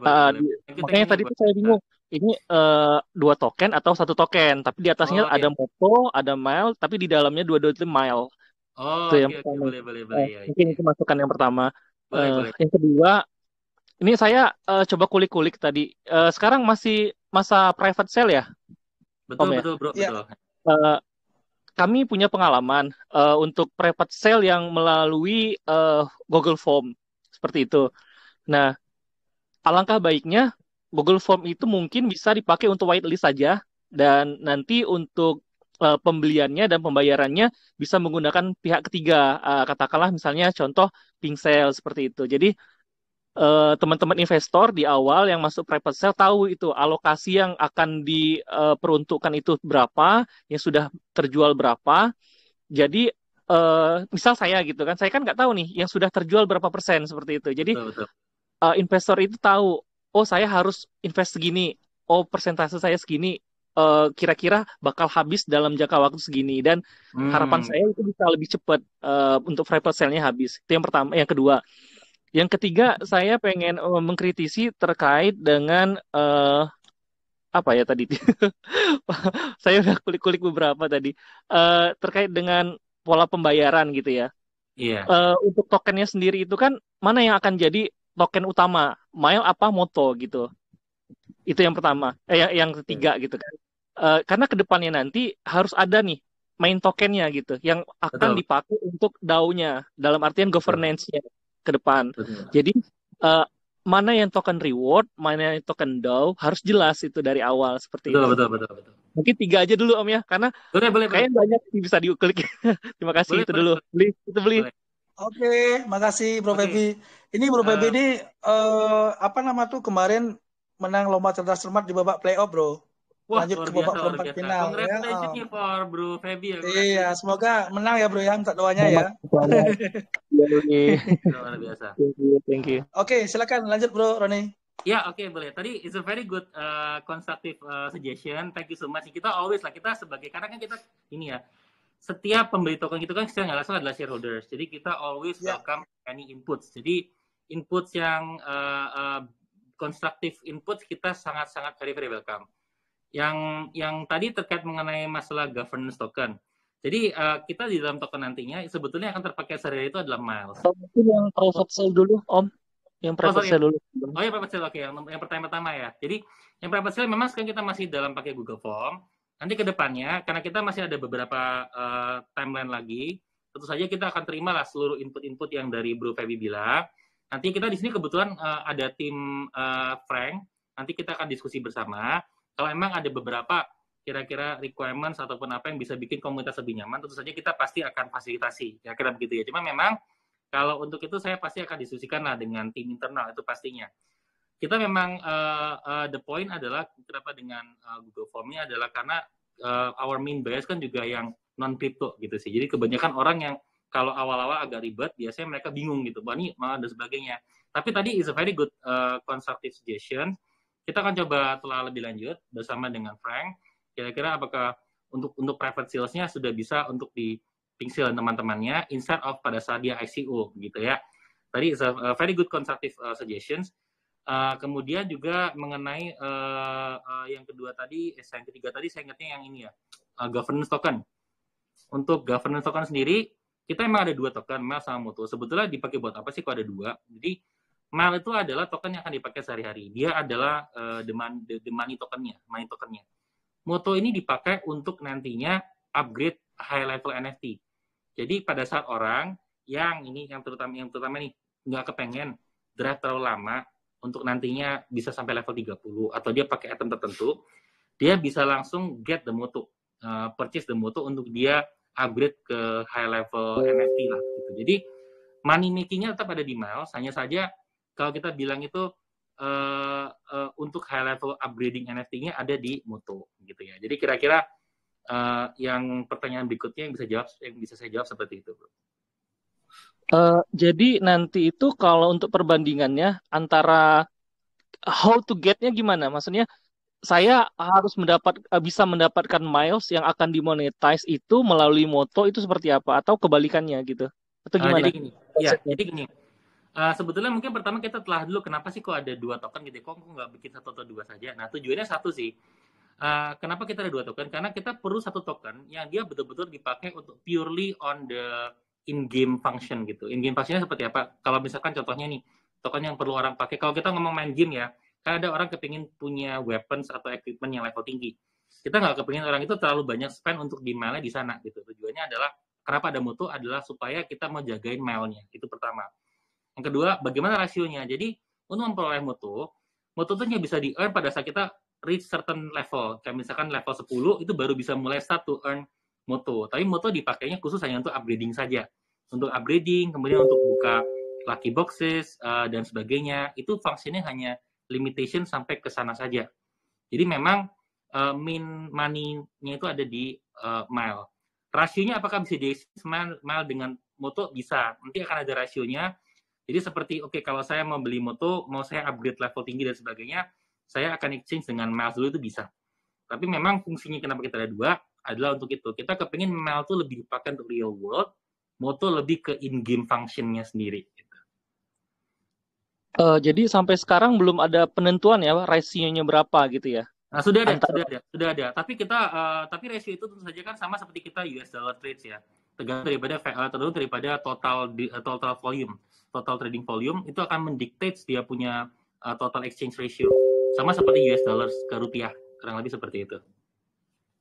Nah, itu kayaknya ada agak miscalculated bakal di sana nanti kalau saya lihat, karena yang 1 tokennya itu akan jadi macam stable coin, yang satunya lagi bakal fluktuatif. Nah, di rasio inilah nanti saya takutnya bisa jadi celah algoritmiknya itu untuk kena semacam kayak Luna sama UST kemarin gitu.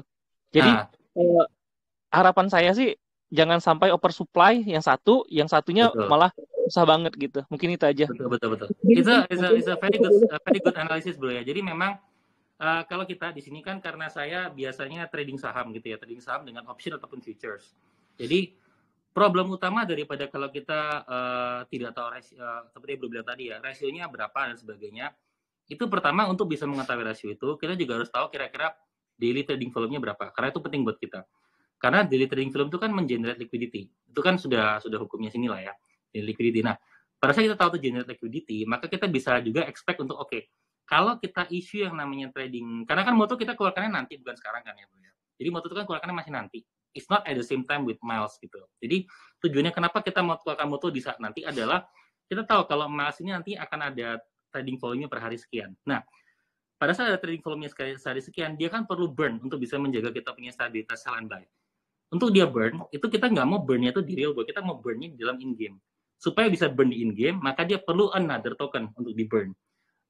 Supaya bisa nge-burn mile, token yang akan terpakai itu adalah namanya mutu. Kurang lebih konsepnya seperti itu sih bro. Tapi bro betul, kalau misalkan saya nih sebagai pemain capital market, kalau saya mempunyai dua currency yang saya jalankan berbarengan yang bisa saling di exchange tanpa mengetahui rasionya berapa, itu bisa messed up. Tapi agak sedikit berbeda, kalau misalkan satu ini saya nggak keluarkan dulu. Satu ini mutu itu tidak saya keluarkan pada saat kita launch ini nggak. Jadi mutu itu masih nanti. It's a very quite a long timeline. Karena kita kepingin trading volume-nya ini terjaga dulu. And then, for the burning of miles, we need mutu untuk bisa orang adalah namanya pay to earn gitu ya. Pay to play. Kan di istilahnya game kan pay to play, orang nggak mau kepingin saya nggak mau spend 1 bulan buat naikin ke level 30, saya mau instant today I'm level 30 gitu, tanpa mau beli mahal-mahal di trading ya, dengan cara itu tadi. Tapi saya rasa Bro Feby ini kita boleh nih diskusi lebih detail terkait untuk ininya ya. Saya suka banget pertanyaan-pertanyaan kayak begini sebetulnya, ini it's very konstruktif. Juga menjadi input buat kita di Motoverse, tapi of course kita juga dari awal kita betul-betul konsepnya satu, we want to value the asset ini kan adalah token ya, itu sebetulnya kita punya power di sini. Saya sebagai pemain capital market, Regi sebagai pemain capital market yang kita tiap hari trading options juga di Nasdaq, jadi itu sebetulnya keahlian kita yang kita pakai untuk memvalue bagaimana menjaga stabilitas harga token tersebut. Tapi anyway, it's a very very good question. Saya suka banget nih yang pertanyaan-pertanyaan kayak begini. Thank you banyak nih Bro Feby ya. Oke, terima kasih Bro Roni. Makasih juga Bro Feby. Input yang sangat konstruktif sekali. Ya itulah yang pokoknya kalau Bro Roni sama di Dex Capital pasti dapatkan insight-insight yang keren lah Bro. Bagus ini ya, baru paling keren kayak begini. Orang-orang kritik semua bro, kan investor semua soal Dex Capital bro. Yang penting soalnya kan nyaman. Oke, mungkin nyaman. Iya. Sebelum lanjut ke pertanyaan berikutnya, just info juga ya buat teman-teman di sini untuk private ya, untuk private kita juga Dex Capital sudah secara resmi bro Roni ya, kemarin ya kita MOU sama Motoverse juga. Jadi kita resmi menjadi partnernya, di mana kalau teman-teman misalnya nanti ikut partisipasi untuk support project ini melalui private, bisa fundraising di Dex Capital gitu. Ya, oke, itu info tambahannya. Oke, ya. Jangan di webnya ya, nanti kalau di webnya nanti jadi intinya kalau Dex Capital kan lebih aman. Gimana Bro Baby? Nggak ada fee-nya kan? Pure aja kan? Ada, zero tax, zero fee. Aja. Saya udah minta zero tax. Oke, thank you. Selanjutnya ada Bro Nabil ya. Silakan Bro Nabil. Halo, selamat malam Om. Ya, malam. Bro Nabil ya. Jadi pertanyaan saya ini, bagaimana strategi Anda dalam mengembangkan proyek ini sehingga bisa membuat masyarakat awam tertarik dengan proyek ini? Dan apa yang sedang Anda fokuskan dalam proyek Anda?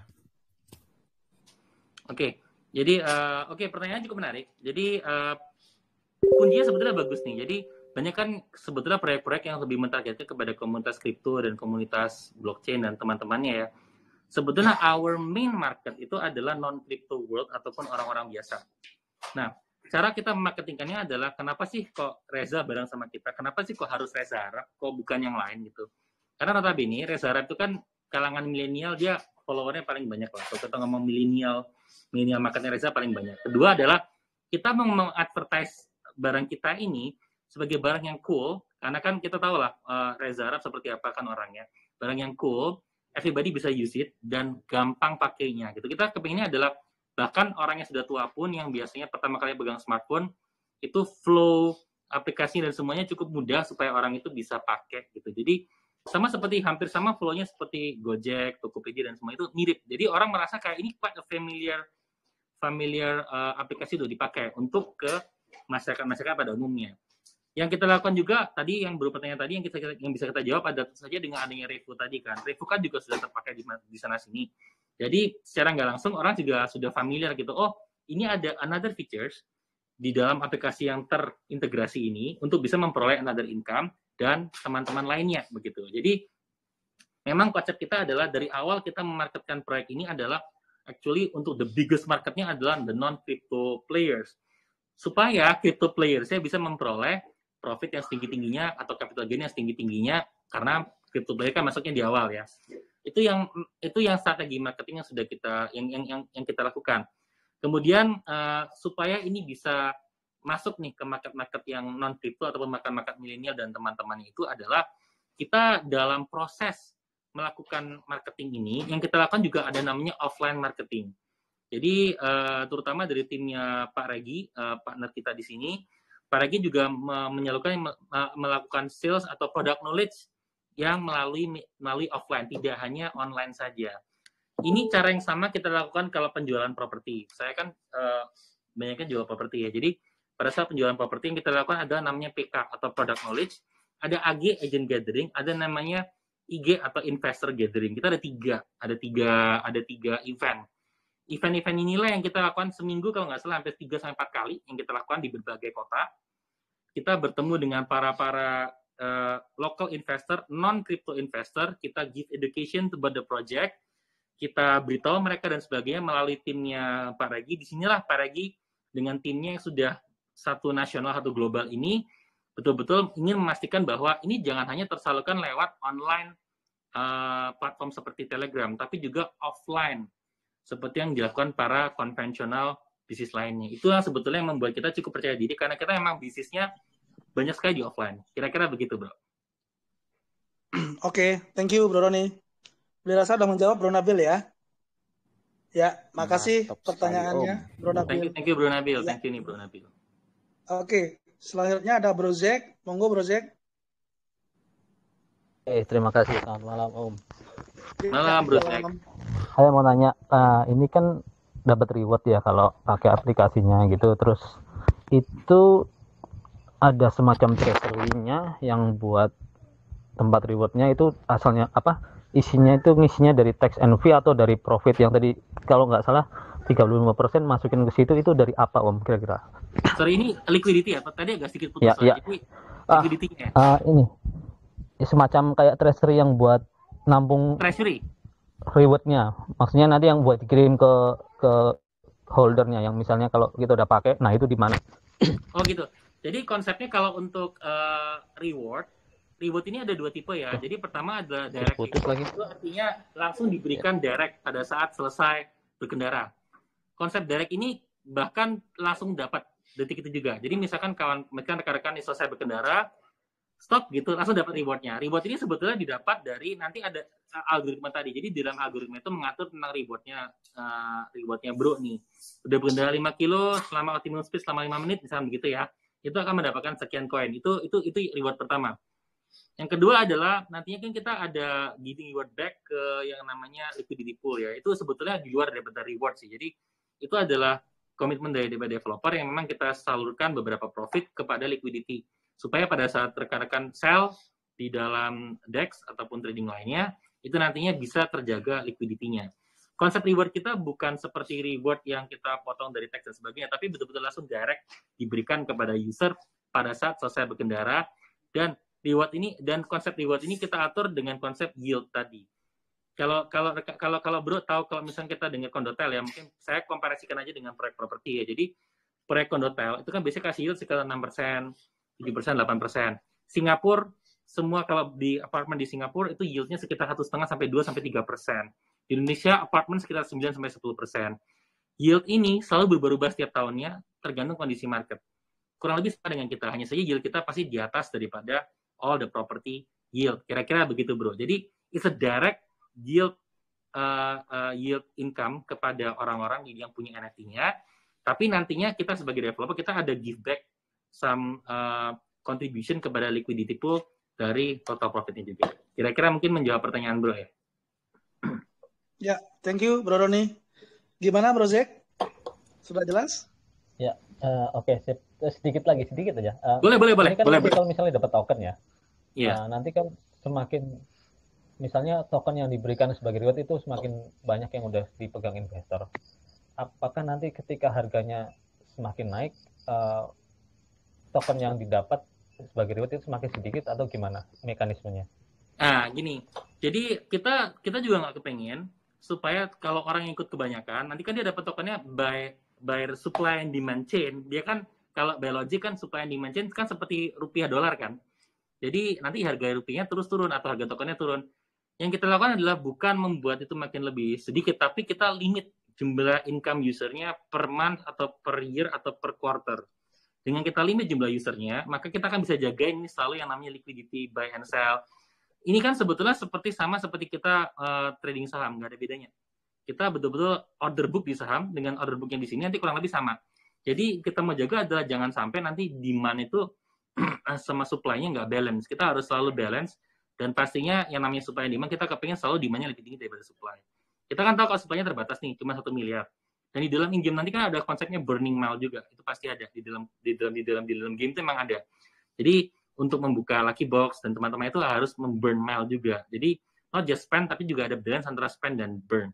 Di samping itu juga, token ini kan terpakai. Yang tidak terburn, yang semuanya tersell, dia akan terbuy oleh aktivitas yang offline tadi. Ini sebetulnya membedakan kita nih sekali lagi dengan other digital crypto adalah ada konsep offline yang menggiring token ini circulation-nya outside of this in-game ecosystem. Itu yang sebetulnya kunci kita kenapa sih kita yakin harga tokennya bisa stable, karena ada poin kedua itu. This offline yang membantu men-circulate token trading-nya dengan yang in-game tadi gitu. Jadi yang membedakan kita di sana, Bro. Ya, thank you tambahannya, Bro Roni. Siap, terima kasih. Rasa sudah jelas sekali ya, Bro Zack ya. Siap. Wah, ini ya, siap-siap borong NFT-nya kebanyakan nih, nanti. Siap. Thank you, Bro Zack. Bro Zack ini dari Jogja. Halo, Bro Roni. Oh, dari Jogja. Nanti kalau ke Jogja. Ya, Om, siap. Bisa kontrak-kontrak dulu. Thank you, Bro Zack. Monggo. Oke, selanjutnya ada Kang Cuan. Monggo Kang Cuan. Wah, namanya keren ini, Kang Cuan. Iya, Kang Cuan. Silakan, Bro. Ya, terima kasih Om Bli. Kedengeran ya? Ya. Bro, Kang Cuan dengar. Jelas. Ya, ini pertanyaan saya gini. Nanti di aplikasinya itu ada batasan maksimal untuk reward-nya setiap harinya nggak ya? Ya, it's a very good question juga. Jadi, dalam aplikasi kita juga limit dalam sehari bisa mengenerate berapa. Konsep ini juga kita adopt dari sama seperti kita kalau bikin kondotel ataupun hotel ya. Jadi dalam sehari ada kalau hotel kan maksimumnya ada hotel yang per hari, ada yang hotel bahkan sekarang ada hotel per jam. Tapi kalau di aplikasi kita, the more NFT you hold, the longer you can actually have this drive and earn period dalam satu hari. Jadi kalau misalkan punya satu NFT, maka punya kesempatan, punya window untuk bisa drive to earn sekian lama gitu. Kalau punya banyak NFT, maka dia makin lebih lama lagi. Tujuannya apa? Itu tadi, supaya NFT ini juga akan menjadi salah satu metode supaya orang jadi kepingin lagi gitu. Misalkan contohnya nih, saya besok mau ke Bandung, saya tahu saya bakal drive 3 jam. Saya mungkin cuma punya 5 NFT, lebih baik saya beli NFT lagi 3 malam ini supaya besok saya drive ke Bandung, saya bisa lebih lama lagi. Nah, ini juga menjadi salah satu pendorong untuk orang-orang itu bisa lebih spend for the NFT itself. Tujuannya adalah supaya NFT-nya nanti bisa lebih ada value-nya, ada sesuatunya nih NFT-nya. Jadi NFT sendiri selain tadi daripada mesin mencetak uang, juga sebagai mesin supaya nyetak uangnya lebih lama. NFT kita tuh ada fungsinya 2 seperti itu kira-kira, Bro. Ya, thank you Bro Roni. Ada lagi Om Bli ya sedikit ya. Boleh. Misalnya dulu kita kan baru ada Gojek atau Grab itu kan ada kayak semacam cheat tuh, kita nggak kemana-mana tapi bisa dapat uang gitu. Jadi istilahnya kita bisa pakai manipulasi GPS itu. Ini apa udah diantisipasi sama timnya ya? Sudah ya. Jadi kita di sini di dalam aplikasi itu sendiri dia bisa detect kalau misalkan GPS-nya nggak lancar. Jadi kalau transmit data GPS-nya nggak lancar, kita bisa track. Satu, kedua, kalau dia jalan mundur, kita di dalam aplikasi kita namanya drunk driving atau mengemudi sambil mabok gitu. Kalau jalannya nggak lurus, jalannya miring-miring, jalannya nggak wajar dan sebagainya, itu kita anggap cheating gitu. Jadi istilahnya drunk driving. Dan ada beberapa algoritma seperti misalkan kalau ada lebih dari 40 atau 50 NFT points yang bergerak di satu tempat yang sama, itu kita anggap sebagai cheating juga. Jadi there are some algorithm yang mendetek cheating mechanism ini yang untuk mengavoid adanya third party GPS trackers yang bisa memanipulasi data gitu. Jadi sudah memang kita part daripada development kita dari awal, kita sangat aware banget dengan yang namanya potensi-potensi cheating ini. Tapi good question to raise. Thank you so much nih, Bro Kang Chuan. Suka namanya keren banget. Satu lagi Om, boleh beli? Sedikit boleh singkat aja Bro? Boleh Kang Chuan, boleh. Ini kan project tentunya di setting atau dibuat untuk long term ya. Kebetulan tadi kan di-spill sedikit kalau harga tokennya bakal cenderung stabil atau bahkan naik gitu. Tapi kan nanti kita lihat sendiri setelah launching kan gitu, setelah ada di pasar gitu. Nah, apakah tim menyiapkan market maker ya untuk menstabilkan harganya di dalam jangka panjang gitu? Ya betul. Jadi memang kalau dilihat dari financial projection kita di sana ada market maker juga tadi. Kita ngomongnya ya market provider lah. Kita ada istilahnya market provider. Kita mau atau liquidity provider betul. Jadi kita memang dari awal kita sudah aware. Jadi selain daripada kita mau jaga liquidity itu sendiri supaya always above 100% di setiap tahunnya. Kedua juga ada yang namanya liquidity provider tadi atau sebenarnya bukan market maker lah, mungkin lebih enak ngomongnya liquidity provider aja. Liquidity provider ini adalah untuk ngejagain lah. Mungkin rekan-rekan udah tahu lah ya. Bagaimana cara supaya tokennya selalu bisa harga stabil. Tapi yang ketiga, kita juga di dalam konsep financial plan kita tadi ada yang namanya yang namanya demand lah. Demand-nya dari mana sih tergenerate? Demand-nya kan selain daripada pengguna yang akan pakai sehari-hari, kemudian juga adanya offline activity dan teman-teman lainnya, itu yang kita akan selalu rasiokan dengan stabil, dan kita limit, yang terakhir adalah kita limit usernya jangan sampai kebanyakan. Jadi memang yang masuk di awal yang memperoleh benefit tinggi-tingginya itu dari awal sudah kita mau set seperti itu. Jangan sampai nanti kita terima user sampai satu Indonesia semua, harga tokennya kan jatuh. Kita juga nggak pikir itu. Makanya dalam financial purchasing kita, karena kita mau long term, ya namanya seperti manusia ya, dari bayi kan nggak bisa langsung terbang naik pilot begitu, nggak bisa kan ya. Jadi harus pelan-pelan dari bayi, naik pelan-pelan, karena di dalam berusaha sama. Kalau naiknya atas, itu arang, nggak bagus juga. Jadi paling enak naiknya itu stabil, dan predictable, bukan volatile. We don't want to create volatile market, but predictable market. Kira-kira gitu, Bro. Ya, thank you Bro Roni. Sangat lengkap sekali jawabannya. Terima kasih juga pertanyaannya Kang Chuan. Ini ada nitip sedikit aja Bro, singkat aja Bro. Tadi terkait dengan NFT dari koperasi, itu pembelinya harus jadi anggota koperasi ya. Kemudian apakah bisa daftar online atau harus offline datang ke koperasinya untuk seluruh Indonesia? Singkat aja Bro. Iya. Bisa didengar ya Bro ya, kita ganti jadi handphone karena kebetulan iPad-nya low. Bisa. Ya. Bisa. Jadi, tidak perlu daftar koperasi, you don't need to. Jadi cukup simpel aja, karena koperasi sendiri kan backup-nya ke kita, ke NFT-nya. Jadi mereka pegang NFT-nya sebagai aset gitu. Jadi nggak perlu daftar di operasi, hanya cukup apply di aplikasi saja. Oke, thank you. Ya, bisa ya Sis ya. Semoga bisa menjaga Sis job. Oke, terakhir ada Om Don, silakan Om Don. Pertanyaan terakhir. Halo, selamat malam Om. Selamat malam. Terima kasih beli. Oke. Sebelum saya nanya, disclaimer dulu, saya memang terbiasa bertanya dengan metode seperti ini ya, sedikit kritis, jadi jangan tersinggung dan jangan marah. Nggak apa, siap. Kita welcome kok. Oke, di sini saya punya 3 pertanyaan mendasar. Yang pertama, ketika bicara drive to earn, tadi saya sempat tanya sih di chat dengan beberapa teman, apakah kita mengendarai kendaraan dan di situ juga membawa aplikasi, mengaktifkan aplikasi dan dapat uang. Dan setelah saya dengarin namanya, ternyata betul begitu ya. Sedangkan menurut saya ini ada efek negatifnya. Efek negatifnya adalah di mata global sendiri sedang menggalakkan isu climate change.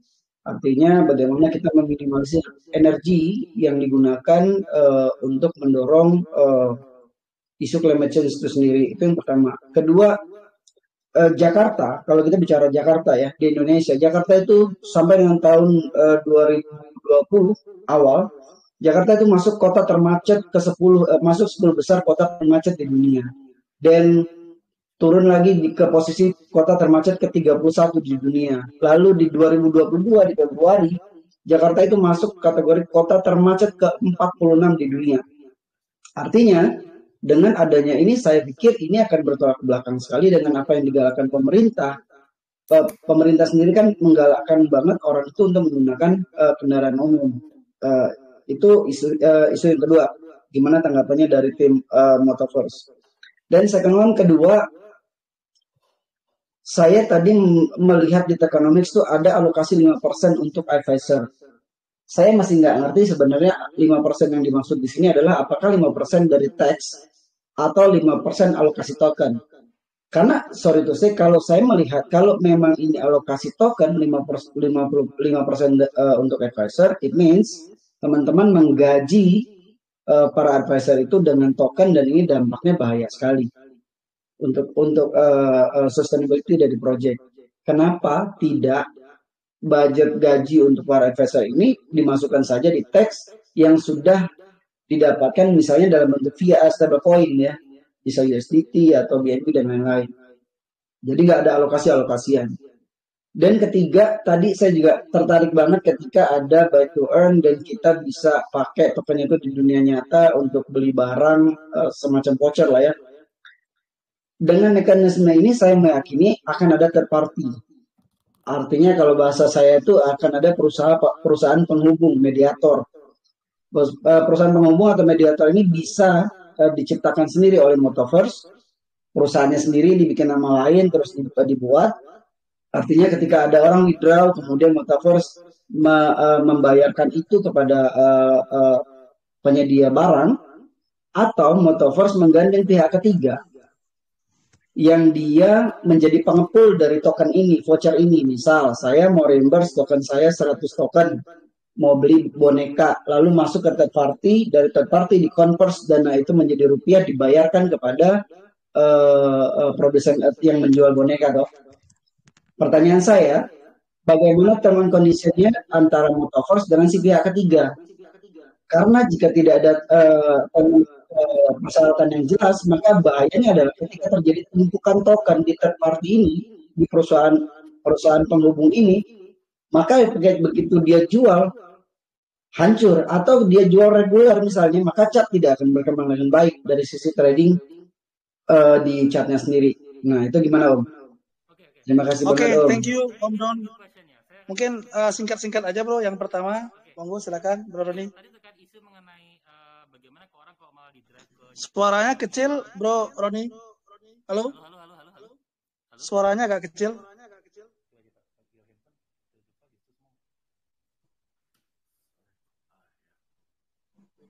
Hang on ya. Masih kecil sih. Sabar dulu ya teman-teman ya. Kayaknya mute-nya dia beli. Udah jelas ya? Halo? Oke, sekarang udah jelas bro. Nggak apa-apa. Nggak usah pakai gini, nggak apa-apa. Silakan bro. Jelas ya. Jadi pertama adalah mengenai terkait isu untuk tadi masalah kendaraan yang banyak di Jakarta macet dan sebagainya. Kebetulan kita sendiri pemain smart city. Kita sudah mendevelop smart city namanya Sinity di Cikarang, Sinity Technopolis di Kerawang, dan di beberapa tempat lainnya. Agak kecil ya teman-teman ya. Tes. Ini nggak kedengeran ya? Coba Om keluar masuk lagi Om. Keluar terus join lagi. Kayaknya tadi habis share screen ya. Dengar sekarang ya. Mana itu? Halo? Ya, nah ini udah jelas ya. Jadi gini, terkait mengenai tadi masalah kendaraan umum dan juga non kendaraan umum yang untuk mendarat bagaimana. Jadi begini, kebetulan saya sendiri kan juga kita banyak sekali terkait dengan smart city di Indonesia. Smart city itu adalah kita sudah bikin proyek di Sinity sama Technopolis yang ada di Kerawang. Ada 2 proyek kebetulan yang konsepnya smart city. Untuk engage people, untuk bisa berkendara, menghasilkan less carbon footprint dan sebagainya. In reality, untuk meng-apply full commitment smart city di Indonesia, it takes time dan juga takes budget, dan juga masalah kita di sini adalah people's economy yang tidak agak susah nih untuk mengimplementasikan smart city dalam konsep agak terlalu dekat gitu ya. Konsep kita sebetulnya begini, kita juga aware dengan konsep itu. Kenapa sih kalau kita spend waktu untuk meeting dengan beberapa vendor electric vehicles di Indonesia adalah karena kita yakini yang namanya Indonesia itu bahkan 5-10 tahun ke depan orang itu masih pakai kendaraan pribadi itu masih kental. It's quite similar to any seperti China lah.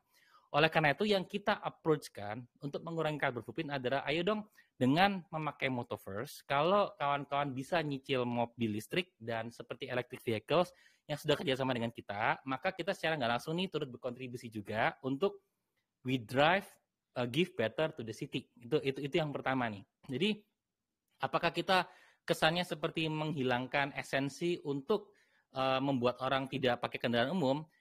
Sebetulnya bukan juga, karena emang tergantung daripada konsep kita sendiri ya. Kita kan konsepnya bukan mau purely green, make green city atau purely zero carbon dan sebagainya, kita bukan. Kita konsepnya itu adalah how to become productive pada saat kita berkendara. Itu sebetulnya tujuan utama kita. Tapi tentu saja untuk mengurangi efek-efek carbon footprint tadi, maka kita juga bekerja sama dengan motor-motor listrik dan sebagainya nih. Jadi tadi itu mungkin bisa menjawab untuk pertanyaan yang berikutnya ya. Nah, lalu bagaimana sih mekanisme kita dengan third party vendors dan apa itu yang namanya advisory token dan sebagainya? Sebetulnya advisory token itu sebetulnya bukan dialokasikan, tapi lebih tepatnya kita ada budget sebanyak sekitar 5%. Yang advisory tadi sebetulnya adalah third party vendors lah, kita ngomong third party vendors. Apakah ditakutkan nantinya akan ada pooling coin dan sebagainya di dalam advisory vendor? Itu sebetulnya bukan. Jadi di dalam tokenomics kita 5% itu bukan kita keluarkan sebagai gaji untuk advisory ataupun vendor-vendor pihak ketiga, ini sebetulnya bukan. Tapi kita mau jaga bahwa circulation token yang akan terjadi nanti dalam total keseluruhan token always 5% itu hanya untuk ke pihak vendor ketiga saja. Dan seperti kita bilang tadi, kalau misalkan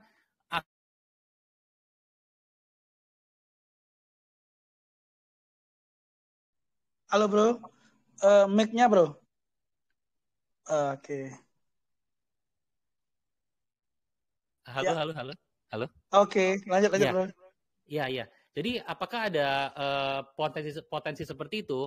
Kalau ini kita open saja ya. Kita ngomong namanya bahkan di dunia bursa pun atau di dunia capital market di Nasdaq pun, apakah bisa sih yang namanya token itu di-pool oleh satu party? Itu bisa.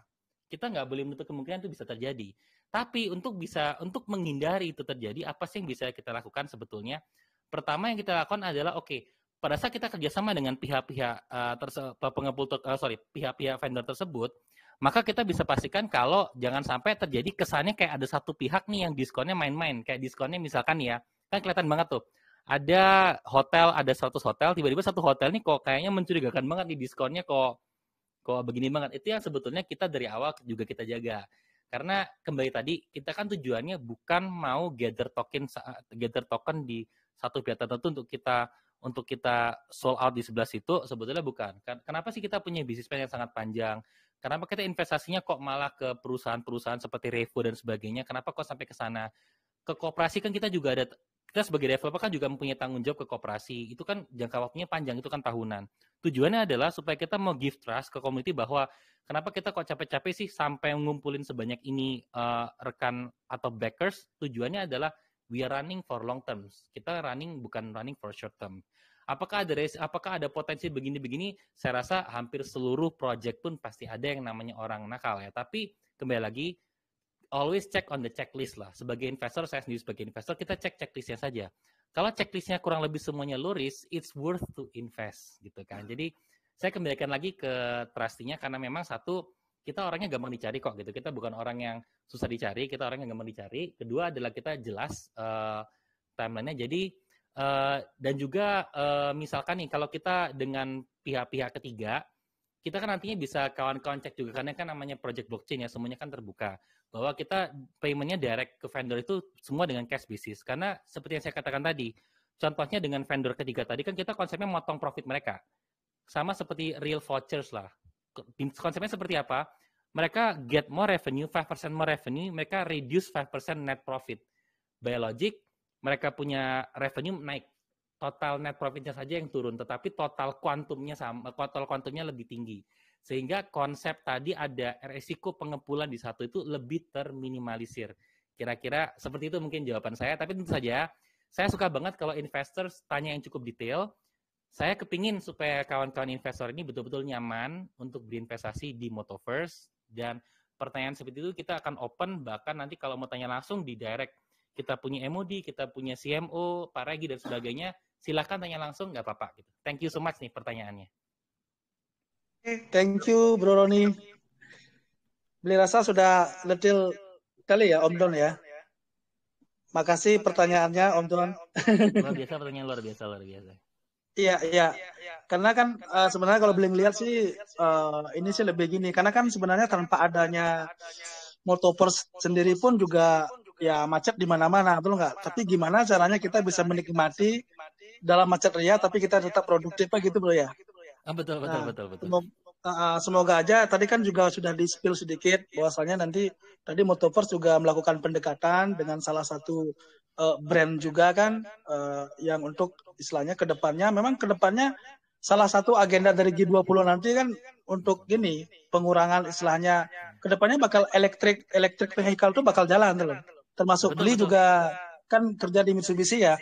Ini kita semua memang konsen bro untuk istilahnya kayak memproduce electric vehicle tuh loh.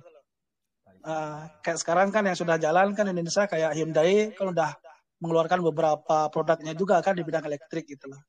Gitu. Oke, thank you pertanyaannya Om Don.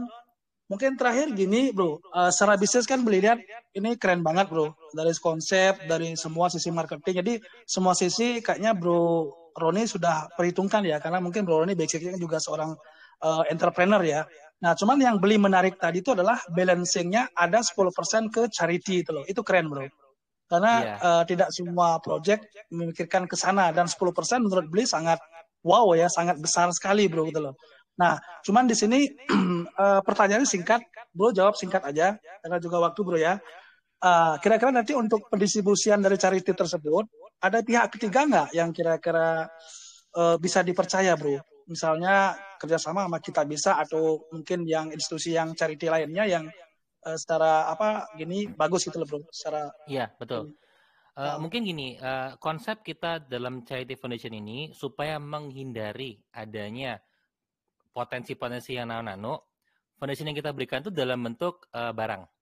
Jadi kita nanti bisa kelihatan tuh kita punya schedule dan sebagainya. Jadi mus akan sebagian besar itu adalah kenapa sih dalam bentuk barang atau kenapa sih dalam bentuk beasiswa dan teman-temannya itu barang-barang yang tidak bisa dalam tanda kutip dimainkan begitu ya. Maksudnya kita belajar dari sisi bagaimana sih Pemda DKI dan kemudian teman-teman di birokrasi itu menghindari adanya KKN tadi adalah dengan mengkonvert yang namanya cash basis foundation charity menjadi barang basis foundation charity. Tujuannya adalah supaya tersalurkannya itu direct begitu. Kemudian apakah ada potensi kerjasama dengan beberapa foundation charity? Yes, kita pernah melakukan foundation yang operasi katarak gratis sebanyak 100.000 mata terakhir pada saat sebelum COVID. Jadi itu adalah salah satu bentuk charity yang kita lakukan atau CSR yang kita lakukan adalah kita berikan benefitnya langsung ke pihak yang kurang menguntungkan itu. Jadi lebih ke sana sih arahnya supaya menghindari adanya yang tidak enak gitu lah ya. Thank you Bro Roni. Ini malam ini spesial banget loh bro. Biasanya kami di Dex Capital maksimal 1,5 jam bro. Oh gitu. Tapi karena ini ama perdana, teman-teman juga excited banget. Ya kita kasih bonus lah 1,5 jam nih. Bahkan ada beberapa yang DM saya nih. Ini boleh juga Multiverse nih Beli. Thank you. Nanti pendapat kita di sini. Nah terakhir sebelum Beli akhiri closing statement bro dari Bro Roni sama teman-teman. Ya boleh ini. Pertama saya ucapkan terima kasih kepada teman-teman Dex Capital. Saya terus terang ama yang seperti ini saya sangat appreciate dan saya suka banget karena teman-teman aktif dan teman-teman juga sebagai investors. Kita sama-sama investor ya. Saya kan juga investors. Itu sama-sama kritis. Jadi mungkin kata closing statement saya adalah when you invest in something that you feel safe gitu ya. Jadi untuk bisa you feel safe, ask questions. Jadi kita always open for asking a lot of questions. Kita sangat-sangat open. Mau dalam bahasa Inggris, bahasa Indonesia atau bahasa lainnya kita always open. Mau bahasa Chinese juga kita juga always open. Jadi kembali lagi we leave it to you guys. Tapi anything you want to ask, please come to our social media. Thank you banget buat Dex Capital. Saya doakan maju dan saya rasa komunitasnya sangat aktif, sangat kritis luar biasa. Ini saya paling doyan banget nih. Thank you untuk supportnya dan good night untuk semuanya ya. Oke, terima kasih banyak Bro Roni, Bro Frank sama Bro Regi. Thank you banget. Ya, semoga proyeknya sukses Bro ya. Dan targetnya semua kecapai. Oke, mungkin Beli tutup dulu rangkaian AMA malam hari ini bersama Motovers. Sekali lagi, terima kasih banyak Bro Roni, Bro Regi, sama Bro Feng, sama Deslaver atas partisipasinya malam ini. Sampai jumpa di AMA berikutnya. Thank you, malam semuanya. Thank you all. Thank you.